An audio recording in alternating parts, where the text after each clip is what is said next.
ಕೀರ್ತನೆಗಳು 113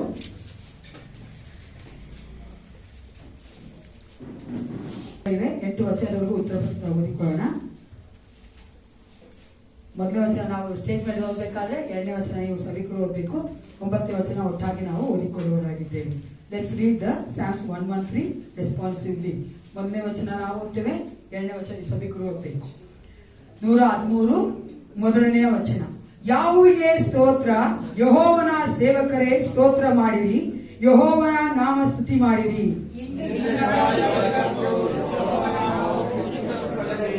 ಯೆಹೋವನ ನಾಮವು ಮೂಢನಿಂದ ಬಡವನವರೆಗೂ ಸ್ತುತಿ ಹೊಂದಲಿ.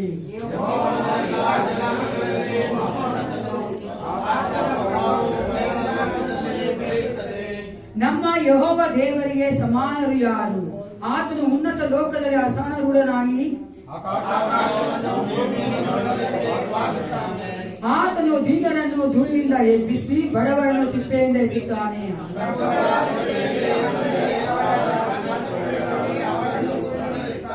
ಒಂಬತ್ತನೇ ವಚನ ಒಟ್ಟಾಗಿ ಓದಿಕೊಳ್ಳೋಣ. ಬಾಲ್ಯವು ಮಕ್ಕಳನ್ನಿಂದ ಸಂತೋಷದಿಂದ ಮನೆಯಲ್ಲಿ ವಾಸಿಸುವ ಹಾಗೆ ಮಾಡುತ್ತಾನೆ. ಯಾವುದೇ ಸ್ತೋತ್ರ. ಎಲ್ಲಾ ಜನಾಂಗಗಳಲ್ಲಿ ಮಹೋನ್ನತಾದ ಯೆಹೋವ ದೇವರಿಗೆ, ಯೇಸು ಕ್ರಿಸ್ತನಿಗೆ ನಾವು ಸ್ತೋತ್ರ ಮಾಡೋದಕ್ಕಾಗಿ ಬಂದಿದ್ದೇವೆ ಪ್ರಿಯರೇ. ನಮ್ಮ ದೇವರು ದೊಡ್ಡವನಾಗಿದ್ದಾನೆ, ಸ್ತುತಿಗಳ ಮಧ್ಯದಲ್ಲಿ ವಾಸ ಮಾಡುವ ಆತನಾಗಿದ್ದಾನೆ, ಮಹೋನ್ನತನಾಗಿದ್ದಾನೆ. ಆತನಿಗೆ ಸಮಾನರು ಯಾರೂ ಇಲ್ಲ ಈ ಲೋಕದಲ್ಲಿ. ಅಂತಹ ದೇವರ ಸನ್ನಿಧಾನಕ್ಕೆ ಬಂದಿರುವಂತಹ ನಾವುಗಳು ನಮ್ಮನ್ನೇ ಒಪ್ಪಿಸಿಕೊಟ್ಟವರಾಗಿ ಪ್ರಾರ್ಥನೆ ಮಾಡಿಕೊಳ್ಳೋಣ. ಹಾಲೆಲೂಯ. ಪರಿಶುದ್ಧನೇ ನಿನಗೆ ಸ್ತೋತ್ರ ಉಂಟಾಗಲಿ ರಾಜ. ಸ್ತುತಿಗಳ ಮಧ್ಯದಲ್ಲಿ ವಾಸ ಮಾಡುವಂತ ನನ್ನ ಪರಿಶುದ್ಧನಾದ ಪರಲೋಕ ತಂದೆಯೇ, ಈ ಒಂದು ವಿಶೇಷವಾದ ಸಮಯಕ್ಕಾಗಿ ನಿನಗೆ ಸ್ತೋತ್ರ ಉಂಟಾಗಲಿ ಏಸಪ್ಪ. ನಾವು ಈ ಸಂವಿಧಾನಕ್ಕೆ ರಾಜ, ಈ ಒಂದು ಸಭೆಯ ಮಕ್ಕಳಾಗಿ ಬರುವುದಕ್ಕೆ ನೀವು ನಮಗೆ ಕೊಟ್ಟಂತ ಕೃಪೆಗಾಗಿ ನಿನಗೆ ಸ್ತೋತ್ರ ಉಂಟಾಗಲಿ. ಈ ಆರಾಧನೆಯ ಮೊದಲುಗೊಂಡು ಕೊನೆಯವರೆಗೂ, ಹೌದು ರಾಜ, ಚಿಕ್ಕವರಿಂದ ಮೊದಲುಗೊಂಡು ಕತೆ ದೊಡ್ಡವರೆಗೂ ನೀನು ಆಶೀರ್ವದಿಸಿ ನಡೆಸಿಕೊಡಬೇಕೆ ನಾನು ಬೇಡುತ್ತೇನಪ್ಪ. ನಾವು ಮಹಿಮೆ ಆಗುವಂತೆ ನೀ ಕಾರ್ಯಗಳನ್ನ ಮಾಡು ಕರ್ತನೆ. ಅಪ್ಪ, ನಮ್ಮಿಂದ ಯಾವುದು ಸಾಧ್ಯವಿಲ್ಲ, ನಮ್ಮ ಸಾಮರ್ಥ್ಯವಲ್ಲ ಏಸಪ್ಪ, ನಮ್ಮ ಒಂದು ಸ್ಕಿಲ್ ಅಲ್ಲ ಕರ್ತನೆ, ಟ್ಯಾಲೆಂಟ್ ಅಲ್ಲ ಏಸಪ್ಪ, ಎಲ್ಲವೂ ನಿಂತ ಒಂದು ಶುದ್ಧ ಕೃಪೆಯಿಂದ ನಮ್ಮನ್ನು ನಡೆಸಿಕೊಡಬೇಕೆ ನಾವು ಒಪ್ಪಿಸಿಕೊಡುತ್ತೇವೆ. ಅಪ್ಪ, ಈ ಒಂದು ಆರಾಧನೆಗೆ ಬರಬೇಕಾದ ಮಕ್ಕಳ ಕರ್ಕೊಂಡು ಬಾ ಏಸಪ್ಪ. ಎಲ್ಲಾ ತಡೆಗಳು ತೆಗೆದಾಕು ಕರ್ತನೆ. ಅಪ್ಪ, ಆರಾಧನೆಯ ಒಂದೊಂದು ಭಾಗದಲ್ಲಿಯೂ ನಾವು ಮಹಿಮೆ ಆಗುವಂತೆ ನಮ್ಮನ್ನು ಕರ್ತನೆ ನೀನು ಅಭಿಷೇಕಿಸಿ ನಡೆಸಿಕೊಡಬೇಕೆಂದು ಯೇಸು ಕ್ರಿಸ್ತನ ನಾಮದಲ್ಲಿ ಪ್ರಾರ್ಥಿಸುತ್ತೇನೆ, ಒಳ್ಳೆಯ ಪಿತನೇ.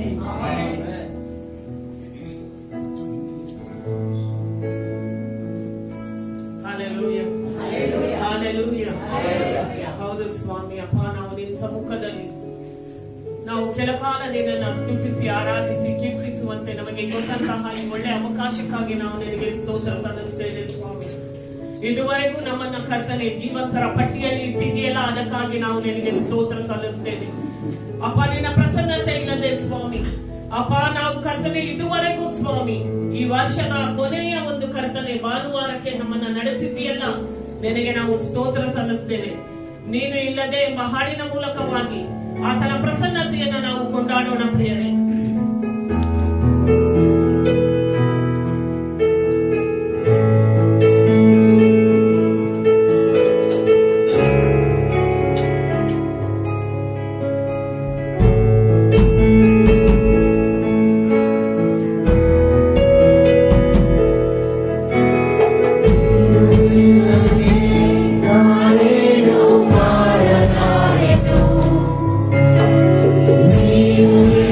You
ಹೌದು ಪ್ರಿಯರೇ, ಆತನ ಪ್ರಸನ್ನತೆ ಇಲ್ಲದೆ ನಾವೇನು ಮಾಡ್ಲಿಕ್ಕೆ ಸಾಧ್ಯ ಇಲ್ಲ. ವರ್ಷದ ಕೊನೆಯ ಭಾನುವಾರದಲ್ಲಿ 52ನೇ ಭಾನುವಾರದಲ್ಲಿ ನಾವು ಕರ್ತನ ಸಮ್ಮುಖದಲ್ಲಿ ಭರವಸೆ ಮಾಡಿದ್ದೇ ಆತನ ಪ್ರಸನ್ನತೆಯಾಗಿದೆ.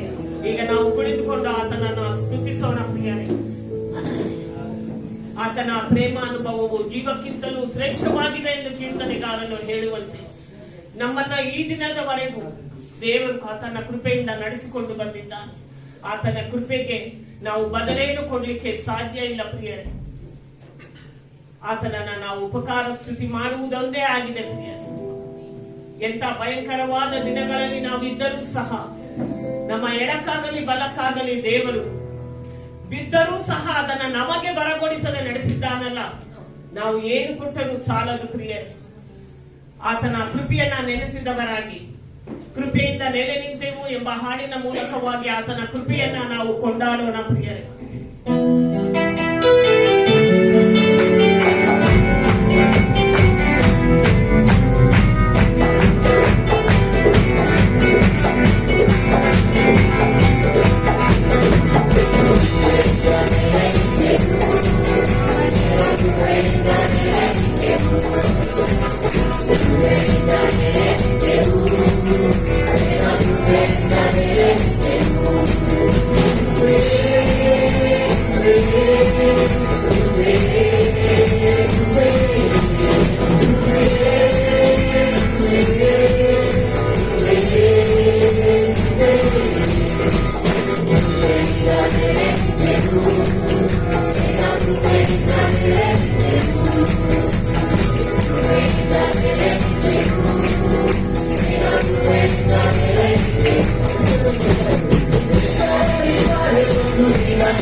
ನಾವು ನೀತಿವಂತರಾಗಿರಲಿಲ್ಲ. ಎಂತ ಒಳ್ಳೆ ದೇವರು ನಮ್ಮ ದೇವರು. ಆತನು ನಮ್ಮನ್ನ ಪರಿಶುದ್ಧತೆಯಲ್ಲಿ ನಡೆಸಿದ್ದಾನಲ್ಲ, ನಮ್ಮನ್ನ ನೀತಿವಂತರನ್ನಾಗಿ ಮಾಡಿದ್ದಾನಲ್ಲ, ನಮ್ಮ ಹೆಸರುಗಳನ್ನ ಪರಲೋಕ ರಾಜ್ಯದ ಜೀವ ಪುಸ್ತಕದಲ್ಲಿ ಬರೆದಿದ್ದಾನಲ್ಲ. ನಾವು ಯೋಗ್ಯರಲ್ಲ ಪ್ರಿಯರೇ, ಆದ್ರೆ ನನ್ನೇ ಸಪ ನನ್ನನ್ನ ಹುಡುಕಿಕೊಂಡು ಬಂದನಲ್ಲ. ಎಷ್ಟು ವರ್ಷಗಳ ಕಾಲ ನಮ್ಮನ್ನ ನಡೆಸಿದ್ದಾನಲ್ಲ. ನಾವು ಏನು ಕೊಡ್ಲಿಕ್ಕೆ ಸಾಧ್ಯ ಪ್ರಿಯರೇ? ಒಂದೊಂದು ದಿನವೂ ನಮ್ಮನ್ನ ಅದ್ಭುತವಾಗಿ ನಡೆಸ್ತಾ ಇದ್ದಾನಲ್ಲ. ನಾವು ನೆನೆಸಿ ನೋಡುವುದಾದ್ರೆ ಹಿಂದಿರುಗಿ ಒಂದು ಸಾರಿ ನೀವು ನೆನೆಸಿ ನೋಡಿ ಪ್ರಿಯರೇ, ಆತನ ಅದ್ಭುತ ಹೇರಾಳ ಹೇರಾಳ ಹೇರಾಳವನ್ನು ಅದನ್ನ ವರ್ಣಿಸಲಿಕ್ಕೆ ಇದು ಸಾಲದು ಪ್ರಿಯರೇ. ನಾನು ಯಾವಾಗಲೂ ಹೇಳುವುದು, ನನ್ನ ಕರ್ತನ ಸಮ್ಮುಖದಲ್ಲಿ ಕೊಂಡಾಟ ಯಾವಾಗಲೂ ಇರಬೇಕು. ಕೃಪೆಯಿಂದ ನೆಲೆ ನಿಂತೆವು ಅಂತ ನಾವು ಕೂತ್ಕೊಂಡು ಆಡೋದು ಹೆಂಗ್ರಿ? ನನ್ನೇ ಸಪ ನನ್ನನ್ನ ನೀತಿವಂತನಾಗಿ ಮಾಡಿದ್ದಾನಲ್ಲ. ಅದಕ್ಕಾಗಿ ಲೋಕದ ಜನ ಏನೆಲ್ಲ ಪಾಡುಪಡ್ತಾ ಇದ್ದಾರೆ. ಆದ್ರೆ ನಾನು ಕೂತ್ಕಡೆನೆ ನನ್ನೇ ಸಪ ನನ್ನನ್ನ ನೀತಿವಂತರಾಗಿ ಮಾಡಿ ಆ ಪರಲೋಕ ರಾಜ್ಯದ ಪುಸ್ತಕದಲ್ಲಿ ನನ್ನನ್ನ ಬರೆದಿದ್ದಾನಲ್ಲ. ನಿಮಗೆ ಆ ಒಂದು ನಿರೀಕ್ಷೆ ಇರುವುದಾದ್ರೆ, ಆ ಒಂದು ಧೈರ್ಯ ನಿಮ್ಮಲ್ಲಿ ಇರುವುದಾದ್ರೆ, ನೀವು ಕೂತ್ಕೊಂಡು ಆಡಲ್ಲ, ನಿಂತುಕೊಂಡು ನಾವು ನನ್ನನ್ನ ನೀತಿವಂತನನ್ನಾಗಿ ಮಾಡಿದ್ದೀಯಲ್ಲ ಏಸಯ್ಯ, ನನ್ನ ಜೀವಿತದಲ್ಲಿ ಅದ್ಭುತ ಮಾಡಿದ್ದೀಯಲ್ಲ, ಇದುವರೆಗೂ ನಿನ್ನ ಕೃಪೆಯೇ ನನ್ನನ್ನ ನಡೆಸ್ಕೊಂಡು ಬಂದಿದ್ದೀಯಲ್ಲ, ನಾನು ಜಾರಿ ಬೀಳದಂತೆ, ಪಾಪದಲ್ಲಿ ಬೀಳದಂತೆ, ನಿನ್ನ ಆ ಒಂದು ಪವಿತ್ರಾತ್ಮನನ್ನ ಕಳೆದುಕೊಳ್ಳದಂತೆ ನನ್ನನ್ನ ನಡೆಸಿದ್ದೀಯಲ್ಲ ಏಸಯ್ಯ. ನಾನು ಹೇಗೆ ನಿನಗೆ ನಿನ್ನ ಕೃಪೆಗೆ ನಾನು ನನ್ನನ್ನ ಒಪ್ಪಿಸಿಕೊಡುವುದು ಅಂತ ಮತ್ತೊಮ್ಮೆ ನಾವು ಅದೇ ಹಾಡು ನೀತಿವಂತಳನ್ನಾಗಿಸಿದ್ದು ಎಂಬ ಹಾಡನ್ನ ನಾವು ಮತ್ತೊಮ್ಮೆ ಹಾಡೋಣ ಪ್ರಿಯರೇ.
ನಿನ್ನ ಪ್ರಸನ್ನತೆ ನನ್ನ ಮುಂದೆ ಹೋಗದಿದ್ರೆ ನಾನು ಹೋಗುವುದಿಲ್ಲ. ಯೆಹೋವ ನಿನ್ನ ಕನಿಕರ, ನಿನ್ನ ಒಂದು ದಯೆ, ನಿನ್ನ ಕೃಪೆ ನಮ್ಮೊಂದಿಗೆ ಬರದಿದ್ರೆ ನಾವು ಹೇಗೆ ಮುಂದೆ ಹೋಗು? ಹೌದು ಪ್ರಿಯರೇ, ನಾವು ಮುಂದಿನ ವರ್ಷವನ್ನ ನನ್ನ ಏಸಯ್ಯನ ಪ್ರಸನ್ನತೆಯಿಂದಲೇ ನಾವು ಮುಂದೆ ಸಾಗಬೇಕಾಗಿದೆ. ಮುಂದಿನ ಜೀವಿತಗಳು ಅದು ಸುಖಕರವಾದ ಜೀವಿತಗಳ ಅಲ್ಲ ಪ್ರಿಯರೇ. ನಮ್ಮ ಸತ್ಯರಾದ ಯಾವತ್ತಿಗೂ ಒಂದು ಮಾತನಾಡಿ ಇನ್ನೊಂದನ್ನ ಮಾತನಾಡದೇ ಇರುವಂತದ್ದಲ್ಲ. ಕಷ್ಟ ಸುಖ ಎರಡನ್ನೂ ಮಾತನಾಡ್ತದೆ. ನಾವು ಮುಂದಿನ ಒಂದು ವರ್ಷದಲ್ಲಿ ನಾವು ಜಯಪ್ರದವಾಗಿ ಕ್ರೈಸ್ತಿಯ ಜೀವಿತವನ್ನ ನಡೆಸಬೇಕು ಅಂತ ಹೇಳಿದ್ರೆ ಆತನ ಒಂದು ಪ್ರಸನ್ನತೆ ನಮ್ಮೊಂದಿಗೆ ಯಾವಾಗಲೂ ಇರಬೇಕು ಪ್ರಿಯರೇ. ಆತನ ಪ್ರಸನ್ನತೆಯೊಂದಿಗೆ, ಆತನ ಸಮ್ಮುಖದೊಂದಿಗೆ ನಾವು ಮುಂದೆ ನಡೆಯುವಂತೆ. ನಿನ್ನ ಪ್ರಸನ್ನತೆ ಇಲ್ಲದೆ ನನ್ನಿಂದ ಏನು ಸಾಧ್ಯ ಇಲ್ಲ ಏಸಯ್ಯ ಅಂತ ನಾವು ಆಯ್ಕೆ ಮಾಡಿ ಹಾಡೋಣ ಪ್ರಿಯರೇ. ಹೌದು, ಆತನ ಪ್ರಸನ್ನತೆ ನಮಗೆ ಬೇಕು. ಆತನ ಪ್ರಸನ್ನತೆ ಇಲ್ಲದೆ ನಾವು 2022ನೇ ವರ್ಷದ ಮೊದಲನೇ ಆರಾಧನೆಯಲ್ಲಿ ನಾವು ಭಾಗಿಯಾಗುವುದು ಹೇಗೆ ಪ್ರಿಯರೇ? ಇದುವರೆಗೂ ಆತನ ಪ್ರಸನ್ನತೆಯೇ ನಮ್ಮನ್ನ ನಡೆಸಿರುವುದು, ಇನ್ನು ಮುಂದೆಯೂ ಆತನ ಪ್ರಸನ್ನತೆಯೇ ನಮ್ಮನ್ನ ನಡೆಸುವಂತದ್ದಾಗಿದೆ. ಅದಕ್ಕಾಗಿ ನಿನ್ನ ಪ್ರಸನ್ನತೆ ಇಲ್ಲದೆ ಎಂಬ ಹಾಡಿನ ಮೂಲಕವಾಗಿ ನಾವು ಆರೈಕೆ ಮಾಡೋಣ ಪ್ರಿಯರೇ. ಮೋಶೆ ಹೇಳುವಂತೆ, ಹೌದು ಏಸಪ್ಪ, ಹೇಗೆ ನಾವು ನಿನ್ನ ಪ್ರಸನ್ನತೆ ಇಲ್ಲದೆ ನಾವು ಮುಂದೆ ಹೋಗುವುದು ಎಂದು ಆತನನ್ನ ಕೊಂಡಾಡೋಣ.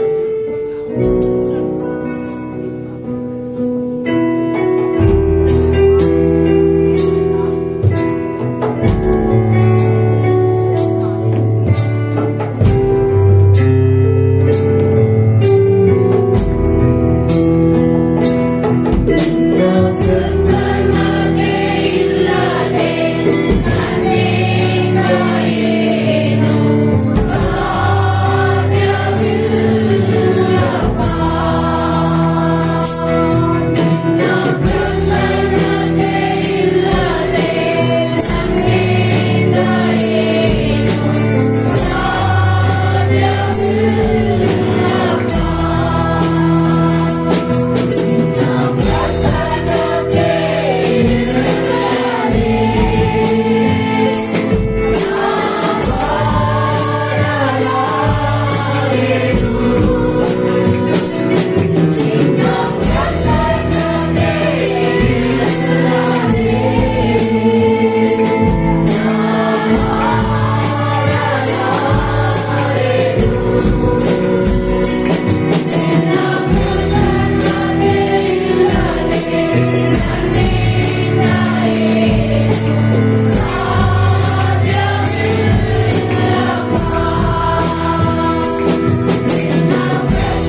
ಕೆಲ ಕಾಲ ನಾವು ದೇವರಿಗೆ ಉಪಕಾರ ಸ್ತುತಿಗಳನ್ನ ಮಾಡೋಣ.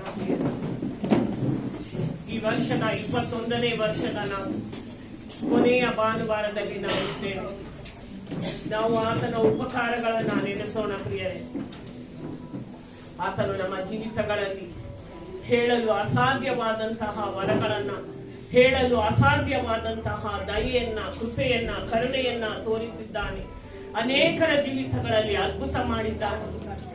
ಆತನನ್ನ ನಾವು ನೆನೆಸುವವರಾಗಿ ನಮ್ಮ ಮಧ್ಯದಲ್ಲಿರುವಂತಹ ಮಾರ್ಗರೆಟ್ ಸಿಸ್ಟರ್ ಅವರು ಕೃತಜ್ಞತಾ ಸ್ತುತಿಯನ್ನ ಸಲ್ಲಿಸಬೇಕಾಗಿ ದಯವಿಟ್ಟು ಪ್ರಾರ್ಥನೆ ಮಾಡಬೇಡಿ.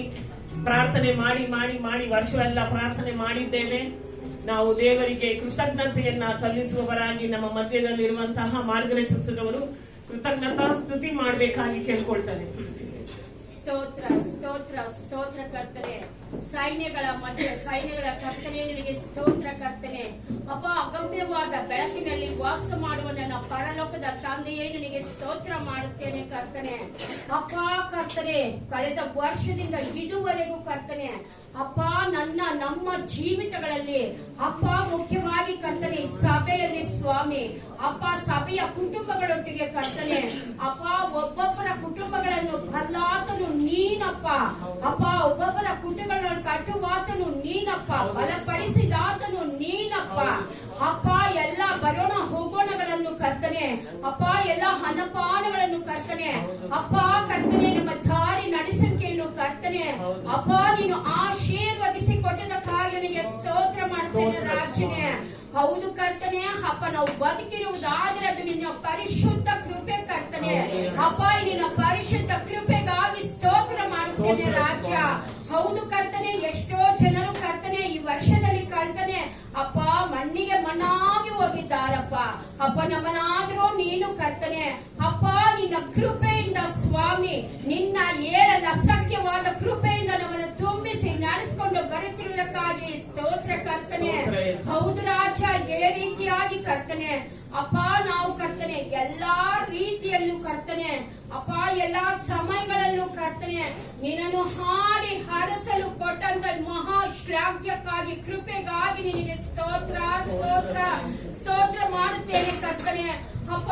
ನಾನು ಕರ್ತನೆ ವಿಶೇಷವಾಗಿ ನಿನಗೆ ಸ್ತೋತ್ರ ಕೃತಜ್ಞತೆಗಳನ್ನು ಸಲ್ಲಿಸುವಳಾಗಿದ್ದೇನೆ ಕರ್ತನೆ ಅಪ್ಪ. ನಮ್ಮ ಕುಟುಂಬದಲ್ಲೂ ಕರ್ತನೆ, ನನ್ನ ಜೀವಿತದಲ್ಲೂ ಕರ್ತನೆ ಅಪ್ಪ, ನೀನು ಮಾಡಿದಂತ ಎಲ್ಲಾ ಮೇಲುಗಳಿಗಾಗಿ ನಿನಗೆ ಸ್ತೋತ್ರ ಸ್ತೋತ್ರ ಸ್ತೋತ್ರವನ್ನು ಸಲ್ಲಿಸುವಳಾಗಿದ್ದೇನೆ ಕರ್ತನೆ ಅಪ್ಪ. ಕರ್ತನೆ ಈ ಭಾನುವಾರದಲ್ಲಿ ಕರ್ತನೆ ನಾವು ಒಂದು ಕುಟುಂಬವಾಗಿ ಬಂದು ನಿನ್ನ ಸನ್ನಿಧಿಯಲ್ಲಿ ಸೇರಿ ವರ್ಷದ ಕೊನೆಯ ಭಾನುವಾರದೊಂದು ಕರ್ತನೆ ಅಪ್ಪ ನೀನು ಮಾಡಿದ ಎಲ್ಲಾ ಮೇಲುಗಳನ್ನು ನೆನೆಸಿ ನೆನೆಸಿ ಕರ್ತನೆ ಅಪ್ಪ ನಿನಗೆ ಎಷ್ಟೊಂದು ಕೋಟಿ ಸ್ತೋತ್ರಗಳನ್ನು ಕೃತಜ್ಞತೆಗಳನ್ನು ಸಲ್ಲಿಸಿದರೂ ಸಾಲದಾಗಿದೆ ಕರ್ತನೆ ಅಪ್ಪ. ಕರ್ತನೆ ಮತ್ತೊಂದಾವರ್ತಿ ಕರ್ತನೆ ಈ ನಿನ್ನ ಕೃಪೆಗಾಗಿ, ನಿನ್ನ ದಯೆಗಾಗಿ, ನಿನ್ನ ಕನಿಕರಕ್ಕಾಗಿ ಕರ್ತನೆ ನಮ್ಮನ್ನು ನಾವು ತಗ್ಗಿಸಿಕೊಂಡವರಾಗಿ ಸ್ವಾಮಿ ನಿನ್ನ ತ್ರಾಣವುಳ್ಳ ಹಸ್ತಗಳ ಕೆಳಗೆ ನಮ್ಮನ್ನು ನಾವು ಸಮರ್ಪಿಸುತ್ತಾ ಘನಮಾನ ಮಹಿಮೆಗಳನ್ನು ಯೇಸು ಒಬ್ಬರೇ ಸಲ್ಲಿಸುತ್ತಾ ಈ ಪ್ರಾರ್ಥನೆಯನ್ನು ಯೇಸುವಿನ ಅದ್ಭುತವಾದ ನಾಮದಲ್ಲಿ ಪ್ರಾರ್ಥಿಸಿ ಬೇಡಿ ಬಂದಿದ್ದೇವೆ ನನ್ನ ಕರ್ತನೆ.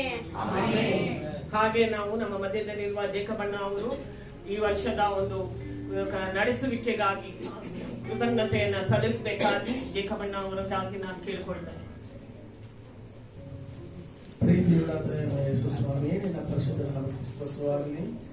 ದೇವಾದಿ ದೇವನೇ, ಕರ್ತಾದಿ ಕರ್ತನೆ, ಸಕಲ ಹರಕೆಗಳನ್ನು ವಿಜ್ಞಾಪನೆಗಳನ್ನು ಪೂರೈಸುವ ದೇವರೇ ನಿಮಗೆ ಸ್ತೋತ್ರವಾಗಲಿ. ದೇವ, ನಮ್ಮ ಜೀವನ ಸಭೆಯಲ್ಲಿ ಈ ವರ್ಷದಲ್ಲಿ ಅನೇಕ ಆತ್ಮ ಚಟುವಟಿಕೆಗಳನ್ನು ನಡೆಸಿ ನಿನ್ನ ನಾಮ ಮಹಿಮೆ ಪಡಿಸುವಂತೆ ನಮ್ಮೆಲ್ಲರನ್ನು ಉಪಯೋಗಿಸಿದ ರೀತಿಗಾಗಿ ನಿನಗೆ ಕೃತಜ್ಞತಾ ಸ್ತುತಿ ಸ್ತೋತ್ರ ದೇವರೇ.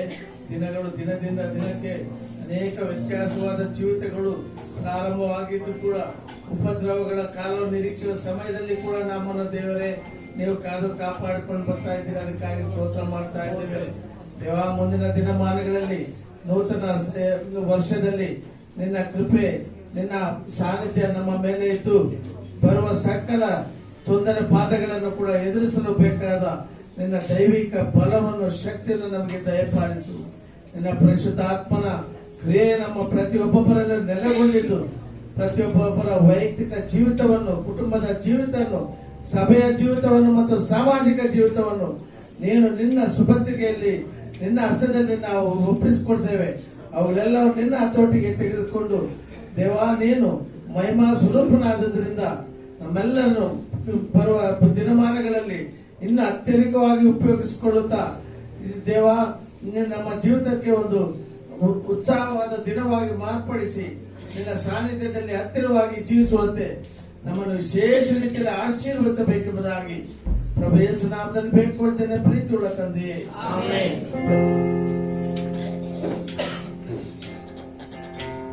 ಶಾಶ್ವತ ಪ್ರೇಮದಿ ನೀ ನನ್ನನ್ನು ಕರೆದಿರುವೆ, ಎಷ್ಟೊಂದು ಉಪಕಾರ ನೀ ನನ್ನಲ್ಲಿ ಮಾಡಿರುವೆ.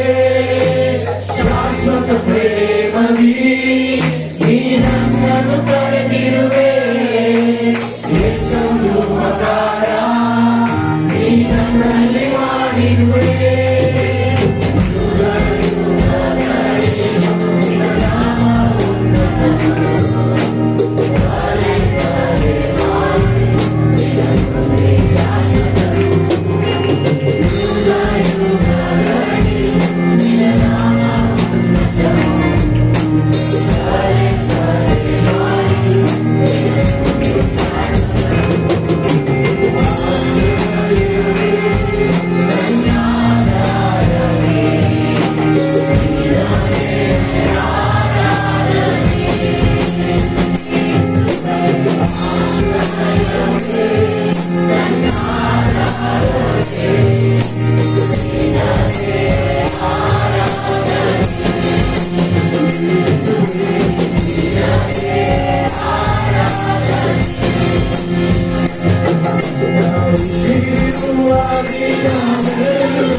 ಹಾಗೆ ನಾವು ಉಪಕಾರ ಸ್ತುತಿಯನ್ನ ಮುಂದುವರಿಸೋಣ.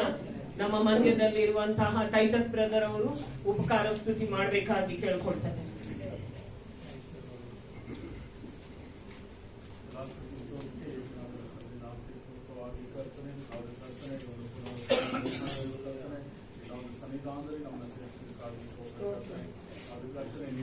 ಕರ್ತನೆ ಈ ಒಂದು ವರ್ಷದಲ್ಲಿ ಕರ್ತನೆ ಜನವರಿಯಿಂದ ಕರ್ತನೆ ಈ ಒಂದು ವರ್ಷದ ಕೊನೆಯ ಭಾನುವಾರದವರೆಗೂ ಕರ್ತನೆ ನಮ್ಮನ್ನು ಕಾಯುತ್ತ ಕರ್ತನೆ ನೀಡುತ್ತಾನೆ ಕರ್ತನೆ ನಮ್ಮನ್ನು ಆಶೀರ್ವದಿಸುತ್ತಾ ನಮ್ಮನ್ನು ನಡೆಸುತ್ತಾ ಬಂದಿರುವುದಕ್ಕಾಗಿ ಸ್ತೋತ್ರ ಕರ್ತನೆ. ನಮ್ಮನ್ನು ಕರ್ತನೆ ನಮ್ಮ ಕುಟುಂಬವನ್ನು ಕರ್ತನೆ ಒಂದು ಕರ್ತನೆ ನಮ್ಮ ಎಲ್ಲಾ ಸಭಿಕರನ್ನು ಕರ್ತನೆ ನೀಡುತ್ತಾನೆ ಕರ್ತನೆ. ನಿನ್ನ ಕಣ್ಣು ಗುಡ್ಡ ಬಾಧೆಯಲ್ಲಿ ಕರ್ತನೆ ನೀನು ಕಾಯುತ್ತ ಕರ್ತನೆ ಇಲ್ಲಿಯವರೆಗೂ ನೀನು ನಡೆಸುತ್ತಾ ನಮ್ಮನ್ನು ಕರ್ತನೆ ಆಶೀರ್ವದಿಸುತ್ತಾ ನೀನು ಬಂದಿರುವುದಕ್ಕಾಗಿ ಸ್ತೋತ್ರ ಕರ್ತನೆ.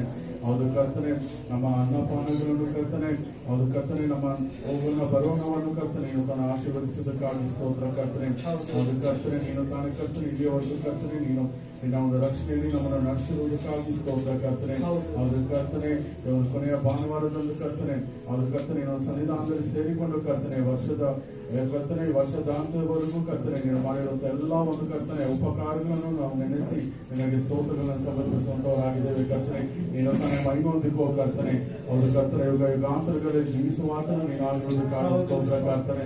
ಹೌದು ಕರ್ತನೆ ತಾನೇ ಕರ್ತನೆ ನಮ್ಮದು ಕೃಪೆಯ ಮೇರೆಗೆ ಕರ್ತನೆ ನಮ್ಮನ್ನು ನಡೆಸಿರುವುದಕ್ಕಾಗಿ ಸ್ತೋತ್ರ. ಹೌದು ಕರ್ತನೆ ಎಲ್ಲ ಒಂದು ಸ್ತೋತ್ರಗಳನ್ನು ಕರ್ತನೆ ನಿನಗೆ ಕರ್ತನೆ ನಾವು ಸಲ್ಲಿಸುವಂತರಾಗಿದ್ದೇವೆ. ಆಮೆನ್. ಹಾಗೆ ನಮ್ಮ ಮಧ್ಯದಲ್ಲಿರುವ ರೆಬೆಕಾ ಸಿಸ್ಟರ್ ಅವರು ಕೃತಜ್ಞತಾ ಸ್ತುತಿಯನ್ನ ಮಾಡಬೇಕಾಗಿ ಕೇಳ್ಕೊಳ್ತಾನೆ.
ಪ್ರಿಯರೇ, ನಾವು ಈಗ ಎದ್ದು ನಿಂತುಕೊಂಡು ನಮ್ಮ ಕರ್ತನಾದ ದೇವಾದಿ ದೇವನು ರಾಜಾದಿರಾಜನು ಆಗಿರುವಾತನನ್ನ ನಾವು ಆರಾಧನೆ ಮಾಡೋಣ ಪ್ರಿಯರೇ. ಆತನ ಸಮ್ಮುಖದಲ್ಲಿ ಬಂದವರಾದ ನಾವು ಆತನನ್ನ ಇದುವರೆಗೂ ಸ್ತುತಿಸಿದ್ದೇವೆ. ಆತನಿಗೆ ಸಲ್ಲಬೇಕಾದ ಉಪಕಾರ ಸ್ತುತಿಗಳನ್ನ ನಾವು ಮಾಡಿದ್ದೇವೆ. ಈಗ ಆತನ ಸನ್ನಿಧಿಯಲ್ಲಿ ನಾವು ಆತನನ್ನ ಆರಾಧಿಸುವವರಾಗಿ, ನಮ್ಮ ದೇವನು ಸೃಷ್ಟಿಕರ್ತನಾದ ದೇವನಾಗಿದ್ದಾನೆ, ಆತನಿಗೆ ಸಲ್ಲಬೇಕಾದ ಘನಮಾನ ಮಹಿಮೆಯನ್ನ ನಾವು ಸಲ್ಲಿಸುವಂತೆ ಆತನಿಗೆ ನಾವು ಆರಾಧನೆಯನ್ನ ಸಲ್ಲಿಸೋಣ ಪ್ರಿಯರೇ.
ಆತನಲ್ಲದೆ ಆತನಿಲ್ಲದೆ ನಾವು ಏನೂ ಮಾಡ್ಲಿಕ್ಕೆ ಸಾಧ್ಯ ಇಲ್ಲ. ನಮ್ಮ ಪ್ರಾರಂಭವೂ ಆತನೇ, ನಮ್ಮನ್ನ ಅಂತ್ಯವಾದವರೆಗೂ ನಡೆಸುವ ಆತನೂ ಸಹ ಆತನೇ ಆಗಿದ್ದಾನೆ. ಪರಿಶುದ್ಧನಾದ ದೇವನೇ, ಹೌದು ಸ್ವಾಮಿ, ಅಪ್ಪ ನಮ್ಮನ್ನ ಕರ್ತನೆ ಇದುವರೆಗೂ ನಡೆಸಿದ್ದೀಯೇ ಸಯ್ಯ, ಇನ್ನು ಮುಂದೆಯೂ ನೀನೇ ನಮ್ಮನ್ನ ನಡೆಸುವ ಆತನಾಗಿದ್ದೀ. ಪ್ರತಿ ಕ್ಷಣವೂ ಪ್ರತಿ ಗಳಿಗೆಯೂ ಸ್ವಾಮಿ ನೀ ನಮ್ಮೊಂದಿಗೆ ಇದ್ದು ನಮ್ಮನ್ನ ನಡೆಸು ಅಪ್ಪ. ವರ್ಷದ ಕರ್ತನೆ ಒಂದೊಂದು ದಿನವೂ ಸ್ವಾಮಿ ನೀನು ವಾಗ್ದಾನ ಮಾಡಿದ್ದೀಯಲ್ಲ, ಯುಗದ ಸಮಾಪ್ತಿಯವರೆಗೂ ಎಲ್ಲ ದಿವಸ ನಾನು ನಿಮ್ಮೊಂದಿಗೆ ಇರುತ್ತೇನೆ ಎಂದು ಸ್ವಾಮಿ. ಅಪ್ಪ, ಅನೇಕ ಸಮಯಗಳಲ್ಲಿ ನಾವು ಅಪನಂಬಿಗಸ್ತರಾಗಿದ್ದೆವು ಸ್ವಾಮಿ. ಅನೇಕ ಸಮಯಗಳಲ್ಲಿ ಸ್ವಾಮಿ ಅಪ್ಪ ನಾವು ನಿನ್ನನ್ನ ಬಿಟ್ಟಿದ್ದೆವು ಸ್ವಾಮಿ. ಆದರೆ ನೀನಾದರೂ ಏಸಯ್ಯ ನಿನ್ನ ವಾಗ್ದಾನಕ್ಕೆ ನೀನು ಕರ್ತನೆ ನಂಬಿಗಸ್ತನು ಸ್ವಾಮಿ. ಅಪ್ಪ, ನಮ್ಮನ್ನ ನಡೆಸಿಕೊಂಡು ಇದುವರೆಗೂ ಬಂದಿದ್ದಿ ಸ್ವಾಮಿ. ಅಪ್ಪ, 2022ನೇ ವರ್ಷವೂ ಸಹ ನನ್ನ ಆರಂಭವು ನನ್ನ ಅಂತ್ಯವು ನೀನೇ ಏಸಯ್ಯ. ಅಪ್ಪ, ನಮ್ಮನ್ನ ನಡೆಸುವುದಕ್ಕಾಗಿ ನಾವು ನಿನಗೆ ಸ್ತೋತ್ರ ಸಲ್ಲಿಸುತ್ತೇವೆ ಯೇಸುವಿನ ನಾಮದಲ್ಲಿ ಕರ್ತನೆ.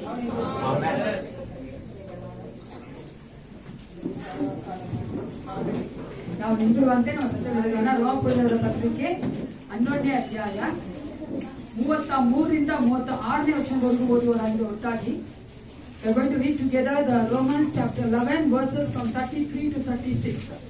ರೋಮಪುರದವರ ಪತ್ರಿಕೆ 11ನೇ ಅಧ್ಯಾಯ 33ರಿಂದ 36ನೇ ವಚನ ಎಲ್ಲರೂ ಒಟ್ಟಾಗಿ ಓದುವವರಾಗಿದ್ದೇವೆ. ಎಲ್ಲರೂ ಸತ್ಯವೇದ ಇಟ್ಕೊಳ್ಳಿ.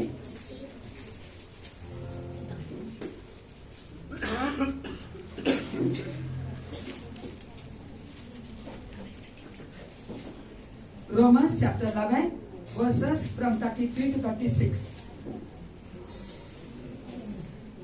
ಒಟ್ಟಾಗಿ ಓದಿಕೋಣ. ಆಹಾ, ದೇವರ ಐಶ್ವರ್ಯವು ಜ್ಞಾನವೂ ವಿವೇಕವೂ ಎಷ್ಟೋ ಅಗಾಧ, ಆತನ ನಿರ್ಮಾಣಗಳು ಪರಿಶುದ್ಧತೆಗೆ ಎಷ್ಟೋ ಅಗಮ್ಯ, ಆತನ ಮಾರ್ಗಗಳ ಕಂಡುಹಿಡಿಯುವುದಕ್ಕೆ ಎಷ್ಟೋ ಅಸಾಧ್ಯ. ಕರ್ತನನ್ನು ಆತನಿಗೆ ಆಲೋಚನೆಗಳನ್ನು ಯಾರು? ಮೊದಲು ಆತನಿಗೆ ಕೊಟ್ಟು ಪ್ರತಿಫಲವನ್ನು ತೆಗೆದುಕೊಳ್ಳುವವನು ಯಾರು? ಸಮಸ್ತವೂ ಆತನಿಗೆ ಉತ್ಪತ್ತಿಯಾಗಿ ಆತನಿಂದ ನಡೆಯುತ್ತಾ ಆತನಿಗಾಗಿ ಇರುತ್ತದೆ. ಆತನಿಗೆ ಸದಾಕಾಲವೂ ಸ್ತೋತ್ರ. ಆಮೆನ್. ಹೌದು ಪ್ರಿಯರೇ, ನಾವು ನೋಡುವಂತ ಎಲ್ಲಾ ಪ್ರಶ್ನೆಗಳಿಗೆ ಯೇಸು ಕ್ರಿಸ್ತನೊಬ್ಬನೇ ಉತ್ತರವಾಗಿದ್ದಾನೆ.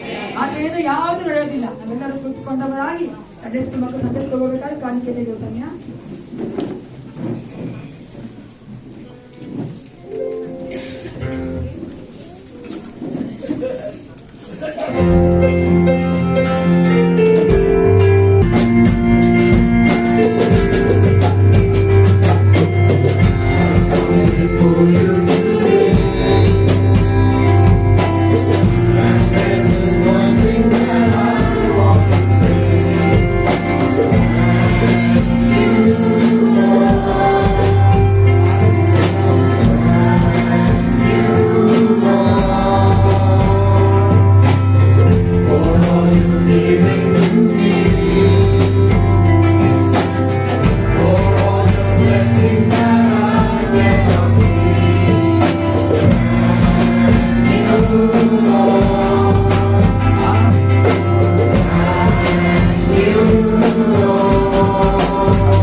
ಈ ಒಂದು ಸಮಯದಲ್ಲಿ ಈ ವಾರದಲ್ಲಿ ಜನ್ಮದಿನ ಆಚರಿಸಿಕೊಳ್ಳುವಂಥವ್ರು, ಮದುವೆ ದಿನ ಆಚರಿಸಿಕೊಳ್ಳುವಂಥವ್ರು ಇವುದಾದ್ರೆ ದಯವಿಟ್ಟು ಎದುರಿಸ್ಕೊಂಡು ನನಗಾಗಿ ಪ್ರಾರ್ಥನೆ ಮಾಡ್ತೇವೆ.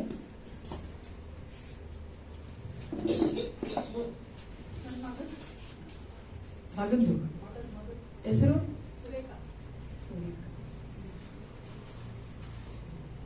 ಪ್ರಾರ್ಥನೆ ಮಾಡಿಕೊಳ್ಳೋಣ. ಪರಿಶುದ್ಧನು ಪರಿಶುದ್ಧನು ಪರಲೋಕ ತಂದೆ ಸಪ್ಪ ಈ ಒಂದು ಸಮಯಕ್ಕಾಗಿ ನಿಮಗೆ ಸ್ತೋತ್ರ ಉಂಟಾಗಲಿ. ಇದು ವಿಶೇಷವಾದ ಸಮಯದಲ್ಲಿ ನನ್ನ ಮಗಳ ಕರ್ತನೆ, ರೈತ ಅವರ ಕರ್ತನೆ, ಅಪ್ಪ ಮಗಳಾದಂತಹ ಸುರೇಖಾಗಿ ಒಪ್ಪಿಸಿಕೊಳ್ಳುತ್ತೇನೆ. ಆ ಮಗಳ ಹೃದಯದಲ್ಲಿ ಮಾತನಾಡು, ನಿನ್ನ ಮಗಳಾಗಿ ಮಾರ್ಪಡಿಸಿಕೊಡಬೇಕು ನಾನು ಬೇಡುತ್ತೇನೆ. ಅಪ್ಪ ಮುಂದಿನ ವರ್ಷ ಮಗಳ ರಕ್ಷಣಾವನ್ನು ಹೊಂದಿಕೊಳ್ಳುವಂತೆ ಕಾರ್ಯ ಮಾಡಿ ಕರ್ತನೆ. ಹೌದು ಏಸಪ್ಪ, ಮಗಳ ಕುಟುಂಬವನ್ನು ಆಶೀರ್ವದಿಸಿ ನಡೆಸಿಕೊಡು, ಒಳ್ಳೆ ಆರೋಗ್ಯ ದಯಪಾಲಿಸಿಕೊಡು ಕರ್ತನೆ. ಅಪ್ಪ ನಾವು ಕೊಟ್ಟಿರುವಂತಹ ಈ ಕಾಣಿಗಳನ್ನ ದಶಮಭಾಗ ನೀವು ಒಪ್ಪಿಸಿಕೊಳ್ಳುತ್ತೇನೆ. ಅಪ್ಪ ನೀನು ಈ ಕಾಣಿಗಳನ್ನ ದಶಮಭಾಗನ ಆಶೀರ್ವದಿಸಬೇಕೆಂದು ಬೇಡುತ್ತೇವಪ್ಪ. ಹೌದು ಏಸಪ್ಪ, ಕೊಟ್ಟಿರುವಂತಹ ಪ್ರತಿಯೊಬ್ಬ ಮಕ್ಕಳು ನಿನ್ನಿಂದ ಕರ್ತನೆ ಅಪ್ಪ ಪ್ರತಿಫಲ ಹೊಂದಿಕೊಳ್ಳುವಂತೆ ನೀ ಕಾರ್ಯ ಮಾಡು. ಅವರೆಲ್ಲ ಕೊರತೆಗಳು ನೀಗಿಸಪ್ಪ. ನೀನು ಆ ಮಕ್ಕಳೊಂದಿಗೆ ಕರ್ತನೆ. ಹೌದು ರಾಜ, ಯೋವ ಹೀರೆ ಆಗಿದ್ದುಕೊಂಡು ಪ್ರತಿಯೊಂದು ಪರಿಸ್ಥಿತಿಗಳಲ್ಲೂ ಸನ್ನಿವೇಶಗಳಲ್ಲೂ ಏಸಪ್ಪ ಅವರು ಸಾಲ ಮಾಡದಂತೆ ಸಾಲ ಕರ್ತನೆ ಹೌದು ರಾಜ ಕೊಡುವಂತ ಮಕ್ಕಳಾಗಿ ಆ ಮಕ್ಕಳನ್ನ ಮಾರ್ಪಡಿಸಿ ನಡೆಸಿಕೊಡು ಕರ್ತನೆ. ಅಪ್ಪ ರಾಜಾದಿರಾಜನೇ, ಈ ಕಾಯಿಗಳು ದಶಭಾಗಗಳು ನಿನ್ನ ಒಂದು ರಾಜ್ಯದ ವಿಸ್ತಾರಕ್ಕಾಗಿ, ಅದೇ ರೀತಿಯಾಗಿ ಸಭೆಯ ಉದ್ಧಾರಕ್ಕಾಗಿ ಉಪಯೋಗಿಸಲ್ಪಡುವಂತೆ ಕಾರ್ಯ ಮಾಡಿ ರಾಜ. ಅಪ್ಪ ಮುಂದೆ ನಾವು ಕೇಳುವಂತ ವಾಕ್ಯ ಭಾಗ ನೀವು ಒಪ್ಪಿಸಿಕೊಡುತ್ತೇನಪ್ಪ. ಅಪ್ಪ ವಾಕ್ಯದ ಮೂಲಕ ನಿನ್ನ ಮಕ್ಕಳೊಂದಿಗೆ ಮಾತನಾಡು ರಾಜ. ಸಂಡೇ ಸ್ಕೂಲ್ ಮಕ್ಕಳನ್ನ ಆಶೀರ್ವದಿಸು ಅಪ್ಪ. ಅವರಿಗೆ ಬೋಧಿಸುವಂತ ಪ್ರತಿಯೊಬ್ಬ ಕರ್ತನೆ ಶಿಕ್ಷಕರನ್ನ ಟೀಚರ್ಗಳನ್ನ ಆಶೀರ್ವದಿಸು ರಾಜ. ಮತ್ತೊಂದು ಆವೃತ್ತಿ ಎಲ್ಲಾ ವಿಜ್ಞಾಪನೆ ಪಾಸನೆ ಒಪ್ಪಿಸಿಕೊಡುತ್ತಾ ಯೇಸು ಕ್ರಿಸ್ತನ ನಾಮದಲ್ಲಿ ಪ್ರಾರ್ಥಿಸುತ್ತೇವೆ ಒಳ್ಳೆಯ ಪಿತನೇ.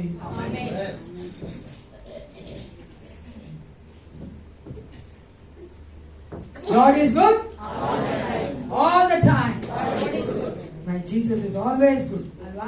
ದೇವರು ಎಲ್ಲಾ ಸಮಯದಲ್ಲೂ ಒಳ್ಳೆಯವನೇ ಪ್ರಿಯ. ನಾವೇ ಅನೇಕ ಸಾರಿ ಕೆಟ್ಟವರಾಗ್ತೀವಿ, ಅಂದ್ರೆ ಬೇರೆ ಕಾರ್ಯಗಳನ್ನ ಮಾಡ್ತೀವಿ, ಆದ್ರೆ ಏಸಪ್ಪ ಯಾವಾಗಲೂ ಒಳ್ಳೆಯವನಾಗಿ ಇರ್ತಾನೆ. ಈಗ ನಮ್ಮ ಮಧ್ಯವಂತ ಟೈಟಸ್ ಅವರು ಮುಂದೆ ಬಂದು ಅನೌನ್ಸ್ಮೆಂಟ್ ಕೊಡ್ಬೇಕು.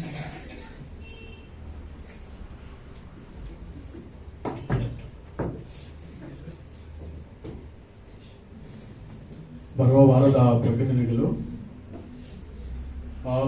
ಗಮನಿಸಿ. 31ನೇ ತಾರೀಕು ಅಥವಾ ಫಸ್ಟ್ ಅಂದ್ರೆ ಶನಿವಾರ ಬೆಳಗಿನ ಜಾವ ಆರಾಧನೆ ಇರುತ್ತದೆ. ಏನಕ್ಕೆ ಹೇಳ್ತಾ ಇದ್ದೀನಿ ಅಂದ್ರೆ, ಈ ಒಂದು ವಾರದಲ್ಲಿ ಸರ್ಕಾರ ಏನ್ ಡಿಸಿಷನ್ ತಗೊಳುತ್ತೋ, ನೈಟ್ ಕರ್ಫ್ಯೂ ಇರುತ್ತೋ ಇಲ್ವೋ ಎಲ್ಲ ನೋಡ್ಕೊಂಡು ನಾವು ನಿಮ್ಗೆ ಮೆಸೇಜ್ ಅಥವಾ ಫೋನ್ ಮುಖಾಂತರ ನಿಮ್ಗೆ ತಿಳಿಸುವಂತರಾಗಿದ್ದೇವೆ. ಸೊ 31st ನೈಟ್ ಇಲ್ಲ ಅಂದ್ರೆ ಫಸ್ಟ್ ಮಾರ್ನಿಂಗ್ ಇರುತ್ತದೆ. ಸೊ ಇದನ್ನ ನಾವು ನಿಮಗೆ ಮೆಸೇಜ್ ಅಥವಾ ಫೋನ್ ಮುಖಾಂತರ ತಿಳಿಸುವಂತರಾಗಿರುತ್ತೇವೆ. ಬರುವ ಭಾನುವಾರ ಬೆಳಗಿನ ಜಾವ 8 ಆರಾಧನೆ ಇರುತ್ತದೆ. ಅದು ಮೊದಲನೇ ಭಾನುವಾರವಾಗಿರುವುದರಿಂದ ಕರ್ತನ ಭೋಜನ ಸಹ ಇರುತ್ತದೆ. ಮತ್ತು ಮುಂದಿನ ಭಾನುವಾರ ಸಭಾಪಾನ ಸಮಿತಿ ಇರುತ್ತದೆ. ಸಭಾಪಾನ ಸಮಿತಿ ಎಲ್ಲ ಸದಸ್ಯರು ಕೂಡಿ ಬರ್ಬೇಕಾಗಿ ಕೇಳ್ಕೊಂತಾನೆ. ಇವತ್ತು ಸಭೆ ಆದ ನಂತರ ಎಲ್ಲ ಯವನಸ್ಥರು ಇರಬೇಕಾಗಿ ಲಿಡಿಯಾ ಅವರು ಕೇಳ್ಕೊಂಡಿದ್ದಾರೆ. ಒಂದು small get together followed by lunch. So ಎಲ್ಲ ಯವನಸ್ಥರು ಸಭೆ ಆದ ನಂತರ ಇಲ್ಲೇ ಇರಬೇಕಾಗಿ ಕೇಳ್ಕೊಂತೀವಿ.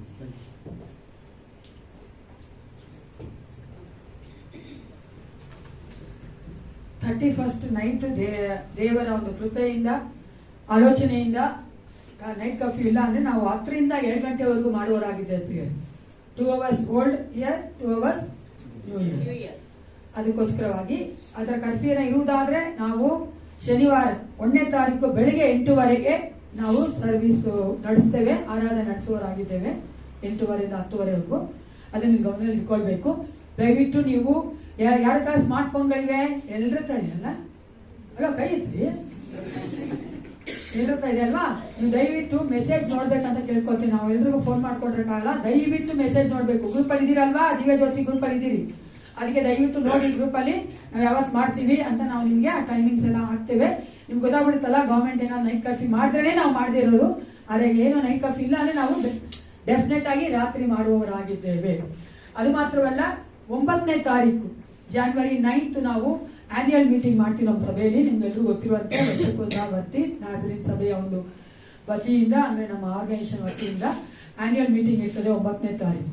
ಅದು ಸಹ ನೀವು ಗಮನ ಇಟ್ಕೊಳ್ಬೇಕಂತ ನಾವು ನಿಮ್ಮನ್ನ ಪ್ರೀತಿಯಿಂದ ಕೇಳ್ಕೊಳ್ಳುವರಾಗಿದ್ದೇವೆ. ಈಗ ನಾವು ವಾಕ್ಯ ಕೇಳಲು ಹೋಗುತ್ತೇವೆ. ನಮ್ಮ ದೇವರ ನೋನ್ ರಾಜ್ ಅವರು ಮುಂದೆ ಬಂದು ವಾಕ್ಯ ಕೊಡಬೇಕು ಕೇಳ್ಕೊಳ್ತೇವೆ.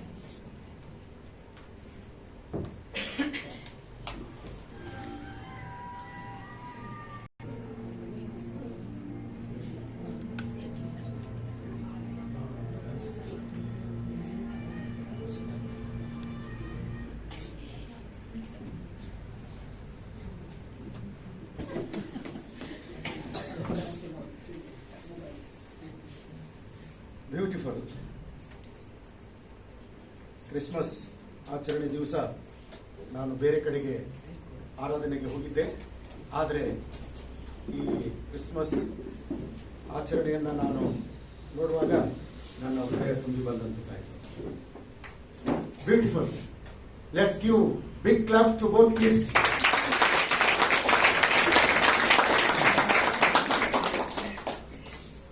ಮೋಶೆ ಜನಿಸುವುದಕ್ಕಿಂತ ಮುಂಚಿತವಾಗಿ ಆ ಬ್ಯಾಕ್ ಸ್ಕ್ರೀನ್ ನಲ್ಲಿ ನೀವು ನೋಡಿದ್ರಲ್ಲ, ಮೋಶೆ ಜನಿಸುವುದಕ್ಕಿಂತ ಮುಂಚಿತವಾಗಿ ಇವರು ಎಂಟ್ರಿ ಕೊಡ್ತಾ ಇದ್ದಾರೆ.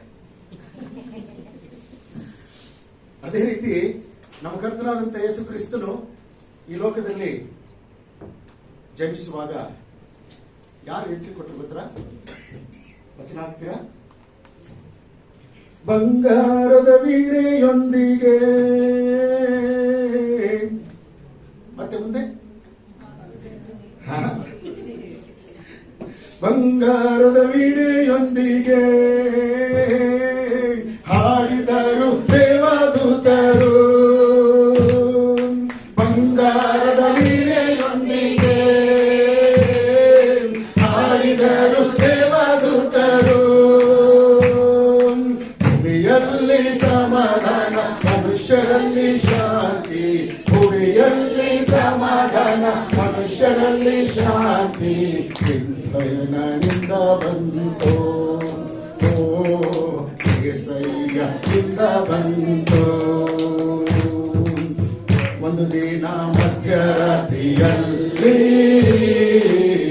ಯೇಸು ಜನಿಸಿದನು ಬೆತ್ಲೆಹೇಮಲ್ಲಿ. ಯೇಸು ಜನಿಸಿದನು ಬೆತ್ಲೆಹೇಮಲ್ಲಿ. ಹಲ್ಲೆಲೂಯಾ. ಕ್ರಿಸ್ಮಸ್ ಮುಗಿದಿಲ್ರಿ ಇನ್ನು. ನಿನ್ನೆ ದಿವಸ ಬಹಳ ಜನ ಬಂದಿರಲಿಲ್ಲ ಅಲ್ವಾ? ಸೈಮನ್ ಪಾಸ್ಟರ್ ಅವರು ತುಂಬಾ ಅದ್ಭುತವಾದಂಥ ವಾಕ್ಯವನ್ನು ನಮಗೆ ತಂದರು. ನಿಜವಾಗ್ಲೂ ನಾನು ಆರಾಧನೆ ಮುಗಿಸ್ಕೊಂಡು ಬಂದ ಮೇಲೆ ಮನೆಯಲ್ಲಿ ನಾನು ನನ್ನ ಮಿಸ್ಸಸ್ ಇವತ್ತು ನಮ್ಮ ಚರ್ಚ್ನಲ್ಲಿ ಯಾವ ರೀತಿಯಿಂದ ಆರಾಧನೆ ಮಾಡಿದಿರಬಹುದು ಎಂಬುದಾಗಿ ನಾನು ಯೂಟ್ಯೂಬ್ ಓಪನ್ ಮಾಡಿ ನೋಡಿದಾಗ ಬಹಳ ಅದ್ಭುತವಾದಂಥ ರೀತಿಯಿಂದ ಆರಾಧನೆ ನಡೆಸಿದರು. ಅದ್ಭುತವಾದಂಥ ರೀತಿಯಿಂದ ವಾಕ್ಯ ಸಂದೇಶವನ್ನು ಕೂಡ ಕೊಟ್ಟರು. ಹಾಗಾಗಿ ನಿನ್ನೆ ದಿವಸ ಬಾರದೇ ಇರತಕ್ಕಂಥವರಿಗೆ ಇವತ್ತಿನ ದಿವಸ ದೇವರು ಕ್ರಿಸ್ಮಸ್ ಹಬ್ಬದ ಶುಭ ಸಂದೇಶವನ್ನ ತೆಗೆದುಕೊಂಡು ಬಂದಿದ್ದಾರೆ. ಚಪ್ಪಾಳೆ ತಟ್ಟೋಣ. Hallelujah. The glorious entry of Lord Jesus Christ. ಕರ್ತನಾದಂಥ ಯೇಸು ಕ್ರಿಸ್ತನು ಈ ಲೋಕದೊಳಗೆ ಅದ್ಭುತವಾದಂಥ ರೀತಿಯಿಂದ ಮಹಿಮೆಯಿಂದ ಕೂಡಿದವನಾಗಿ ಇಳಿದು ಬಂದಂಥದ್ದು. ಲೂಕನ ಬರೆದ ಸುವಾರ್ತೆ 2ನೇ ಅಧ್ಯಾಯ 14ನೇ ವಚನ. ಲೂಕನ ಬರೆದ ಸುವಾರ್ತೆ. ಮೇಲನ ಲೋಕದಲ್ಲಿ ದೇವರಿಗೆ ಮಹಿಮೆ, ಮೇಲನ ಲೋಕಗಳಲ್ಲಿ ದೇವರಿಗೆ ಮಹಿಮೆ, ಭೂಲೋಕದಲ್ಲಿ ಮನುಷ್ಯರೊಳಗೆ ಸಮಾಧಾನ, ಭೂಲೋಕದಲ್ಲಿ ಮನುಷ್ಯರೊಳಗೆ ಸಮಾಧಾನ. ದೇವರು ಅವರಿಗೆ ಒಲಿದಿದ್ದಾನೆ ಎಂದು ದೇವರನ್ನು ಕೊಂಡಾಡುತ್ತಾ ಹೇಳಿದರು. ಬಹಳ ಅದ್ಭುತವಾದಂತಹ ಒಂದು ವಚನ. ಈ ಭೂಲೋಕದಲ್ಲಿ ಮನುಷ್ಯರು ಯಾವತ್ತೂ ಮಾತಾಡದೇ ಇರತಕ್ಕಂಥ ಕೆಲವು ಮಾತುಗಳು, ಈ ಭೂಲೋಕದಲ್ಲಿ ಮನುಷ್ಯರು ಯಾವತ್ತೂ ಕೇಳಿಸಿಕೊಳ್ಳದಾರದೇ ಇರ್ತಕ್ಕಂಥ ಕೆಲವು ಪದಗಳು ಪರಲೋಕದಿಂದ ಇಳಿದು ಬಂದ. ಯಾಕೆ ಸ್ವಲ್ಪ ಕೂತಿದ್ರಲ್ಲ, ನಿನ್ನೆ ಬಿರಿಯಾನಿ ತಿಂದು ಏನಾದ್ರೂ ಬೋರ್ ಆಗ್ಬಿಟ್ಟಿದ್ಯಾ? ಈ ಲೋಕದಲ್ಲಿ ಯಾವತ್ತು ಕೇಳಿಸಿಕೊಳ್ಳಲಾರದೆ ಇರ್ತಕ್ಕಂಥ ಮಾತುಗಳು, ಈ ಲೋಕದಲ್ಲಿ ಎಂದು ಆಡದೇ ಇರ್ತಕ್ಕಂಥ ಕೆಲವೊಂದು ಮಾತುಗಳು ಅಥವಾ ಪದಗಳು ಎಲ್ಲಿಂದ ಬಂದಿವೆ ಮಾತ್ರ? ಎಲ್ಲಿಂದ ಬಂದಿವೆ? ಜೋರ ಚಪ್ಪಾಳೆ ತಟ್ಟಿ. ಪರಲೋಕದಿಂದ ಬಂದಿವೆ. ಎಷ್ಟು ಸಂತೋಷ, ಎಷ್ಟು ಉಲ್ಲಾಸ, ಎಷ್ಟು ಹರ್ಷ, ಎಷ್ಟು ಸಂಭ್ರಮ. ಪಾಸ್ಟ್ರಮ್ಮ ಅವರು ನನಗೆ ಫೋನ್ ಮಾಡಿ ಇವತ್ತು ಮೆಸೇಜ್ ಕೊಡಬೇಕು ಅಂತ ಹೇಳಂತಂದ್ರು. ನಾನು ಸುಮ್ಮನೆ ಇದ್ದೆ, ಆಯ್ತು ಅಂತ ಹೇಳಂದೆ ಅಷ್ಟೇ. ಏನಾದ್ರೂ ಟಾಪಿಕ್ ಕೊಡ್ತಾರೇನೋ ಅಂತ ಹೇಳ್ಬಿಟ್ಟು ನಾನು ವೇಟ್ ಮಾಡ್ತಾ ಇದ್ದೆ. ಟಾಪಿಕ್ ಕೊಡ್ಲಿಲ್ಲ, ನನಗೆ ಖುಷಿ ಆಗ್ಬಿಡ್ತು. ಯಾಕೆ ಗೊತ್ತಾ? ಇವತ್ತು ನನ್ನ ಇಷ್ಟದ ಪ್ರಕಾರವಾಗಿ ವಾಕ್ಯ ಹೇಳುವುದಾಗಿ ದೇವರು ಕಳಿಸಿಕೊಟ್ಟಿದ್ದಾರೆ. ಎಸ್, ದೇವರು ನಿಜವಾಗಿಯೂ ಕೂಡ ಇಷ್ಟು ಅದ್ಭುತವಾದಂತ ರೀತಿಯಿಂದ ಆಶೀರ್ವಾದ ಮಾಡಿದ್ದಾನೆ ನಮ್ಮೆಲ್ಲರನ್ನ. ನಾನು ಒಳಗಡೆ ಬರ್ತಿರ್ಬೇಕಾದ್ರೆ ಇವತ್ತು ಹೊಸ ವೇಷಭೂಷಣ ನೋಡ್ಬಿಟ್ಟೆ. The glorious garments. ಇವತ್ತು ಡೆಕೋರೇಷನ್ ಎಲ್ಲ ನೋಡ್ತಾ ಇದೀವಲ್ಲ, ಇದು ನೋಡುವಾಗ ನನಗೆ ನೋಹ ಯಜ್ಞ ಅರ್ಪಿಸಿದ ಮೇಲೆ ದೇವರು ಒಂದು ಪ್ರಾಮಿಸ್ ಮಾಡ್ತಾ ಇದ್ದಾನೆ. ಏನ್ ಪ್ರಾಮಿಸ್ ಸರ್? ಮುಗಿಲ್ ಬಿಲ್ ಕಳಿಸ್ಕೊಡ್ತಾ ಇದ್ದಾರೆ. ಈ ಮುಗಿಲ್ ಬಿಲ್ ನೋಡುವಾಗಲೆಲ್ಲ ನೀವೇನ್ ಅಂದ್ಕೊಳ್ಬೇಕು? ಇನ್ಮೇಲೆ ಮಳೆಯ ಬರೋದಿಲ್ಲ, ಜಲಪ್ರಳಯದಿಂದ ದೇವರು ಈ ಭೂಮಿಯನ್ನ ನಾಶ ಮಾಡುವುದಿಲ್ಲ.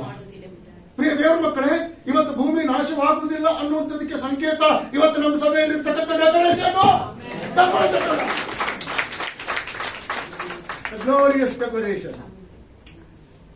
19ನೇ ತಾರೀಕು ನಾನು ಮ್ಯಾಥ್ಯೂ ಅವ್ರ ಚರ್ಚಿಗೆ ಹೋಗಿದ್ದೆ. The glorious Christmas.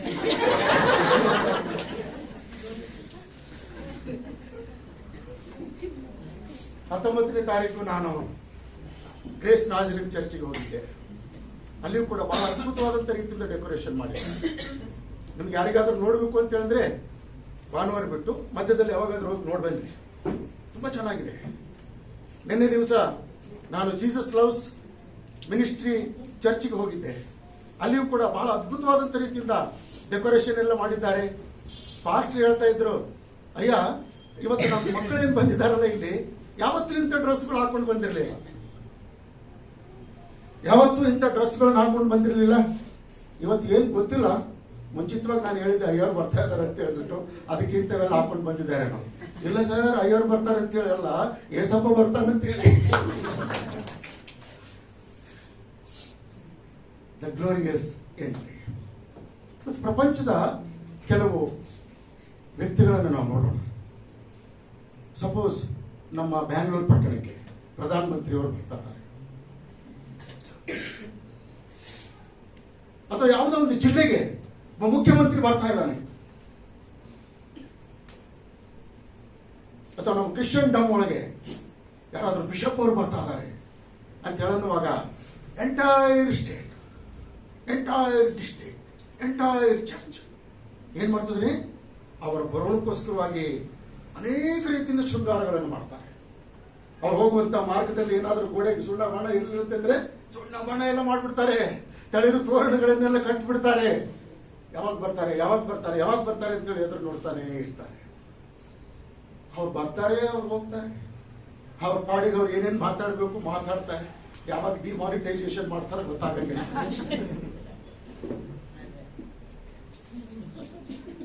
ಅನೇಕ ಕ್ರೀಡಾಪಟುಗಳನ್ನು ನಾವು ನೋಡ್ತೇವೆ. ಅವರು ಆಟ ಆಡುವಂತ ಸಂದರ್ಭದಲ್ಲಿ ಅನೇಕ ಕ್ರಿಕೆಟ್ ಪ್ರಿಯರಲ್ಲಿ ಇದ್ದೀರಾ. ನಮ್ಮ ಬ್ರದರ್ ಕ್ರಿಕೆಟ್ ನೋಡ್ತಾರೆ ಅಂತ ಹೇಳಿ ನೋಡ್ಬೇಡ್ರಿ.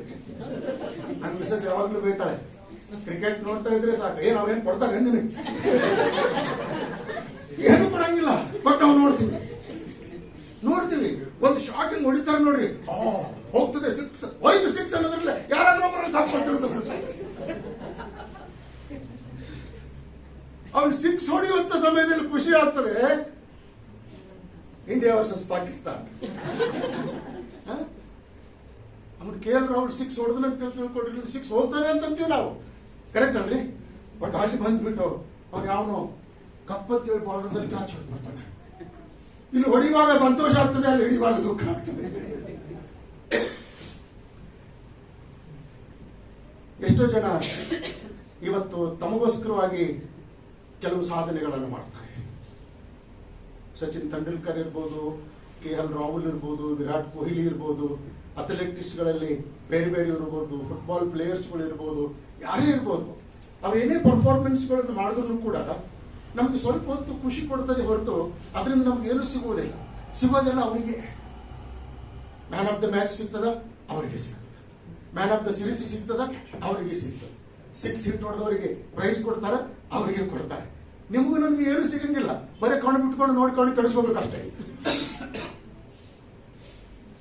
ಕರ್ತನಾದಂತ ಯೇಸು ಕ್ರಿಸ್ತನ ಕುರಿತಾಗಿ ನೋಡ್ಬೋದಾದ್ರೆ, ನಮ್ಮ ರಕ್ಷಕನಾದಂತ ದೇವರ ಕುರಿತಾಗಿ ನೋಡುವುದಾದರೆ, ಆತನು ಭೂಲೋಕದೊಳಗೆ ಬರುವಾಗ ಏನೆಲ್ಲ ಪರ್ಫಾರ್ಮೆನ್ಸ್ ಗಳನ್ನು ಮಾಡಬೇಕೆಂಬುದಾಗಿ ಬಂದನು, ಆ ಎಲ್ಲ ಪರ್ಫಾರ್ಮೆನ್ಸ್ ಗಳನ್ನ ತನಗೋಸ್ಕರವಾಗಿ ಅಲ್ಲ, ಬದಲಾಗಿ ನಮಗೋಸ್ಕರವಾಗಿ ತಂದನು.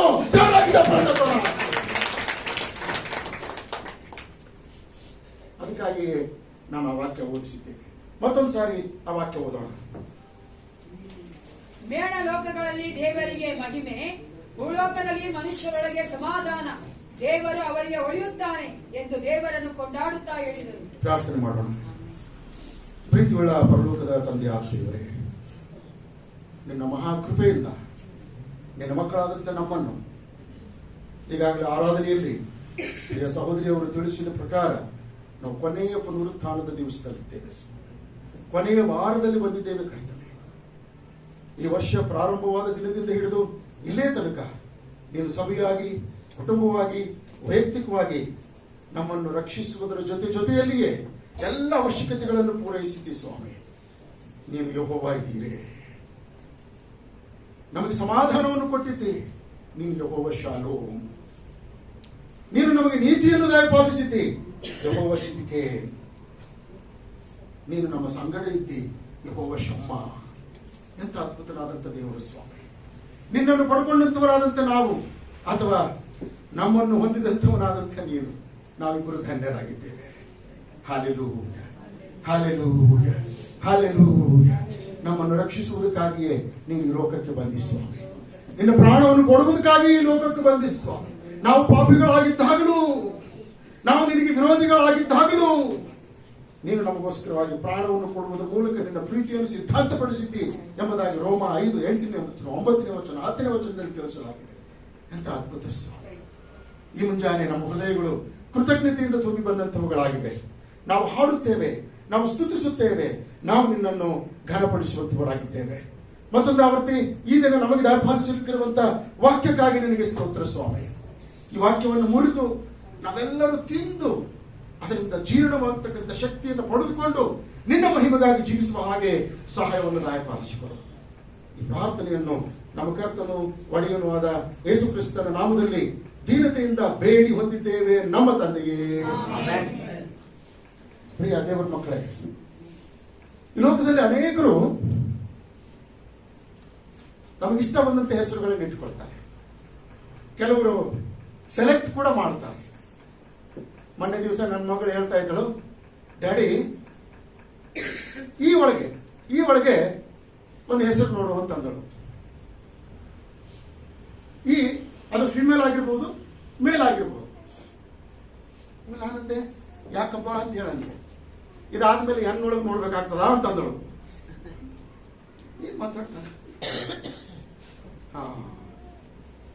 ನನ್ನ ಗಂಡನ ಹೆಸರು ಅಗಸ್ಟಿನ್, ನನ್ನ ಹೆಸರು ಮಿರಿಯಂ, ಎಂ. ಈಗ ಮುಂದೆ ಏನ್ ಬೇಕು?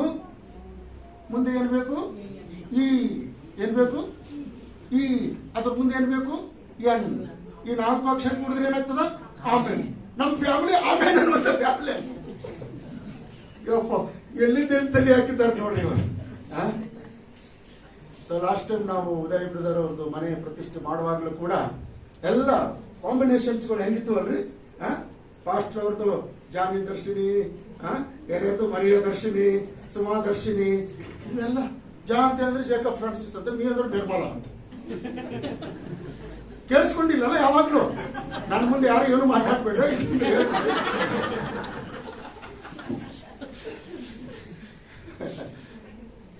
Very glorious. ನಾವೆಲ್ಲ ದೇವ್ರ ಮಕ್ಕಳು. ಏನೇ ಮಾಡ್ಬೇಕಾದ್ರೂ ಕೂಡ ರೋಮ 11 ಈಗಾಗಲೇ 33 ವಚನ ಓದಿದ್ದೀವಲ್ಲ, ಆತನ ಜ್ಞಾನ, ಆತನ ವಿವೇಕ, ಆತನ ಪ್ರಭಾವ ವರ್ಣಿಸುವುದಕ್ಕೆ ಅಸಾಧ್ಯವಾದಂತವುಗಳು. ಅಂತವನ್ನ ಮಕ್ಕಳು ನಾವು. ಹೀಗಿರ್ಬೇಕಾದ್ರೆ ನಾವು ಆಲೋಚನೆ ಮಾಡಬಾರ್ದಾ? ಬಹಳ ಜನ ತಮ್ಮ ಮಕ್ಕಳಿಗೆ ಏನಂತ ಹೇಳಿಸಿರ್ತಾರೆ. ಇವತ್ತು ರಾಗ ಎಲ್ಲ ಅದೇ ಇದ್ದು, ಮಹಿಮೆ, ಪ್ರಸನ್ನತೆ, ಕೃಪೆ. ಕರೆಕ್ಟ್ ಅಲ್ರಿ? ಸೊ ನನ್ನ ಮೆಸೇಜ್ ಅದಕ್ಕೂ ಕರೆಕ್ಟ್ ಸೆಟ್ ಆಗಿದೆ. ನಾನು ಯಾರಿಗೂ ಏನು ಹೇಳಿಲ್ಲ, ಇವತ್ತು ಇದೇ ಮೆಸೇಜ್ ಕೊಡ್ತೀನಿ ಅಂತ ಹೇಳಿ. ನೋಡ್ರಿ, ಹೋಲಿ ಸ್ಪಿರಿಟ್ ಯಾವ ರೀತಿಯಿಂದ ಕಾರ್ಯ ಮಾಡ್ತಾನೆ. ಬಹಳ ಜನ ತಮ್ಮ ಮಕ್ಕಳಿಗೆ, ಹೆಣ್ಮಕ್ಳಿಗೆ ಗ್ರೇಸ್ ಅಂತ ಹೆಸರಿಡ್ತಾರೆ, ಗ್ಲೋರಿ ಅಂತ ಹೆಸರಿಡ್ತಾರೆ. ಇನ್ನು ಕೆಲವರು ತಮ್ಮ ಮನೆಗಳಿಗೆ ಆ ಹೆಸರಿಡ್ತಾರೆ, ಗ್ರೇಸು ಗ್ಲೋರಿ ಅಂತ ಹೇಳ್ಬಿಟ್ಟು. ಕೇಳಿಸ್ಕೊಳ್ರಿ ಪ್ರಿಯರೇ, ಗ್ರೇಸು ಗ್ಲೋರಿ ಇವ ಹೆಸರೇ ಅಲ್ಲ. They are not names. ಎರಡನೇದಾಗಿ, ಒಂದ್ ವೇಳೆ ಹೆಸರಿಟ್ಟರು ಕೂಡ ಇವು ಹೆಣ್ಣು ಮಕ್ಕಳಿಗೆ ಇಡಬಾರ್ದು.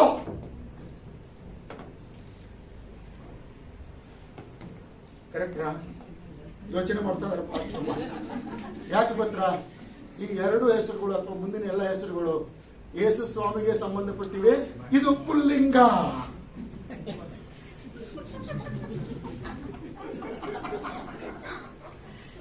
ದೇವ್ರಿಗೆ ಸ್ತೋತ್ರ. ನೀವು ಯಾವ್ದಾದ್ರು ಹೆಸರು ಇಟ್ಕೊಳ್ರಿ, ಬೇಡ ನಿಮಗೆ. ಆದ್ರೆ ಒಂದು ಹೆಸರು ಮಾತ್ರ ಇಡಕ್ ಹೋಗ್ಬಿಡ್ರ. ಯಾವ ಹೆಸರು ಗೊತ್ತರ? ಡಯಾನ.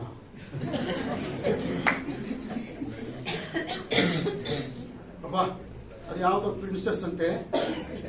ಸುಮಾರು ವರ್ಷಗಳ ಹಿಂದೆ ಕರೆಕ್ಟ್ ಅಲ್ರಿ?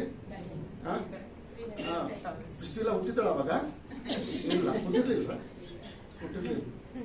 ದೇವ್ರಿಗೆ ಸ್ತೋತ್ರ. ಡಯಾನ ಅಂತ ಹೆಸರು. ಆ ಪ್ರಿನ್ಸೆಸ್ ಆ ದಿವಸ ಆಕ್ಸಿಡೆಂಟ್ ನಲ್ಲಿ ಸತ್ತಾಗ ಅದು ಎಲ್ಲೋ ಆಗಿರ್ತಕ್ಕಂಥ ಕತೆ. ನಮ್ಮ ದೇಶದಲ್ಲಿ ಇರ್ತಕ್ಕಂಥ ಎಲ್ಲರಿಗೂ ಹುಚ್ಚು. ಆಕೆ ಹೆಸರು ಇಟ್ಬಿಟ್ಟು Diana Diana Diana Diana. Diana ಅಂದ್ರೆ ಅರ್ಥ ಏನ್ ಗೊತ್ತರ? ಅರ್ತೆಮಿ ದೇವಿ ಅಂತ. ಒಂದು ಹಿಂದೂ ದೇವತೆಯ ಹೆಸರು.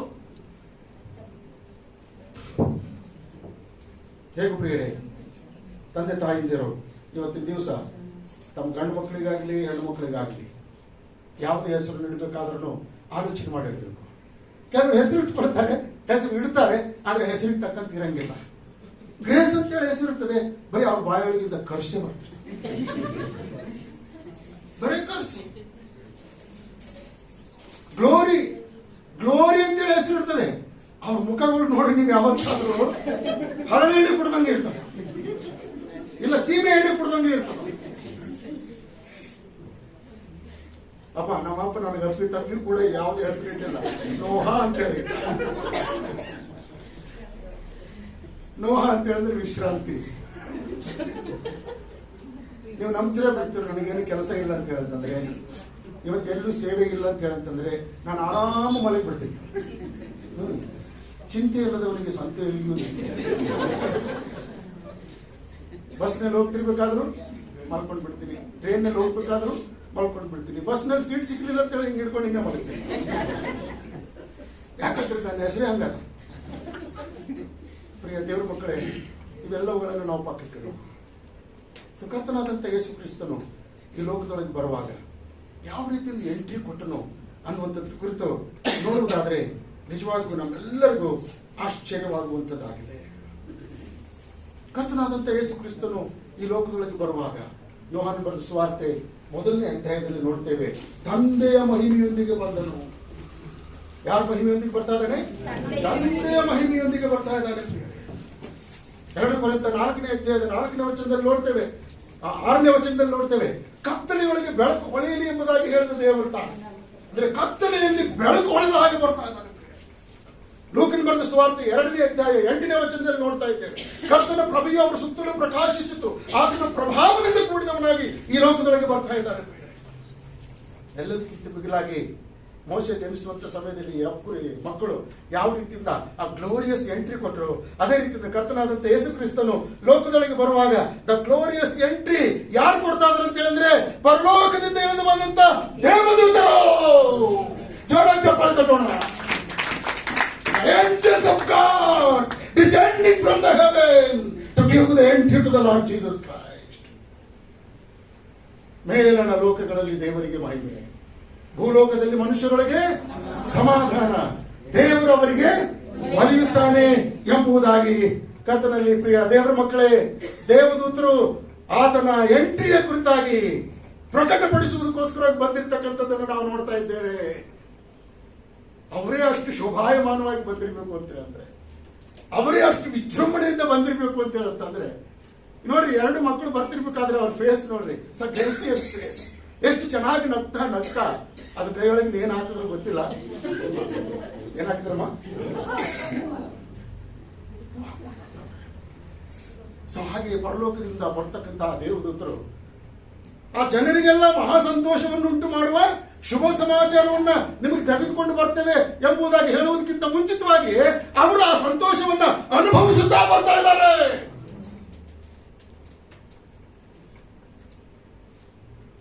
ಬಹಳ ಜನ ನನಗೆ ಕೇಳ್ತಾರೆ, ಪಾಸ್ಟ್ರೆ ನೀವು ರೇಡಿಯೋದಲ್ಲಿ ವಾಕ್ಯ ಕೊಟ್ಟಿದ್ದೀರಿ, ಟಿವಿಯಲ್ಲಿ ವಾಕ್ಯ ಕೊಟ್ಟಿದ್ದೀರಿ, 10,000 ಜನರ ಮಧ್ಯದಲ್ಲಿ ನಿಂತು ವಾಕ್ಯ ಕೊಡ್ತೀರಿ, ಇಬ್ಬರಿದ್ರೂ ವಾಕ್ಯ ಕೊಡ್ತೀರಿ, ಆದ್ರೆ ಇದೇ ಸ್ಟೈಲ್ ಇರ್ತದಲ್ಲ ನಿಮಗೆ ಅಂತಾರೆ.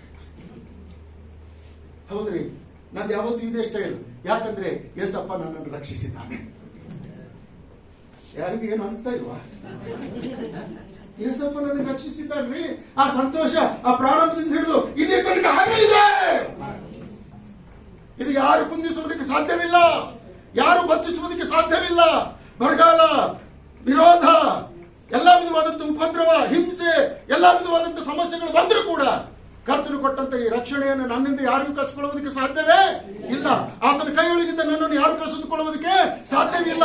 ಅದಕ್ಕೋಸ್ಕರವಾಗಿ ಆ ಉತ್ಸಾಹ, ಅದಕ್ಕೋಸ್ಕರವಾಗಿ ಆ ಒಂದು ಸಡಗರ, ಅದಕ್ಕೋಸ್ಕರವಾಗಿ ಆ ಒಂದು ವೈರಾಗ್ಯ. 2 ಇರಲಿ, 3 ಇರಲಿ, 10,000 ಜನರಿರಲಿ, ಟಿವಿಯಲ್ಲಿರಲಿ, ರೇಡಿಯೋದಲ್ಲಿರಲಿ, ಅದೇ ದಾಟಿಯಲ್ಲಿ, ಅದೇ ಸ್ಟೈಲಲ್ಲಿ ದೇವರ ವಾಕ್ಯವನ್ನು ಹೇಳುವಂತ ಅವಕಾಶವನ್ನು ದೇವರು ನನಗೆ ಕೊಟ್ಟಿದ್ದಾನೆ. ಹಲ್ಲೆಲೂಯಾ. ನಿನ್ನ ದಾರಿಗೆ ಬೆಳಕು ಕಾರ್ಯಕ್ರಮ ಎಷ್ಟು ಜನ ನೋಡ್ತಾ ಇದ್ದೀರಿ? ಎಷ್ಟು ಜನ ಕೇಳಿಸ್ಕೊಳ್ತಾ ಇದ್ದೀರಿ? ಬಹಳ ಕಡಿಮೆ ಜನ. ನಮ್ಮ ಕರ್ನಾಟಕ ರಾಜ್ಯದಲ್ಲಿ 10,000 ಕುಟುಂಬಗಳು ಈ ಕಾರ್ಯಕ್ರಮವನ್ನು ವೀಕ್ಷಿಸ್ತಾ ಇವೆ. ಮಾಸ್ಟರಮ್ಮ ಎಷ್ಟು ಶ್ರದ್ಧೆಯಿಂದ ಅದನ್ನ ದಿವ್ಯಜ್ಯೋತಿ ನಾಜರಿನ್ ಸಭೆ ಗ್ರೂಪ್ನಲ್ಲಿ ಹಾಕ್ತಾ ಇದ್ದಾರೆ. ಬೇಡವಾದದ್ದೆಲ್ಲ ನೋಡ್ತೀವಿ ನಾವು, ಬೇಕಾದದ್ದೆಲ್ಲ ಬಿಟ್ಟು ಬಿಡ್ತೀವಿ. ವರ್ಕ್ ಆಗ್ತಾ ಇಲ್ಲ.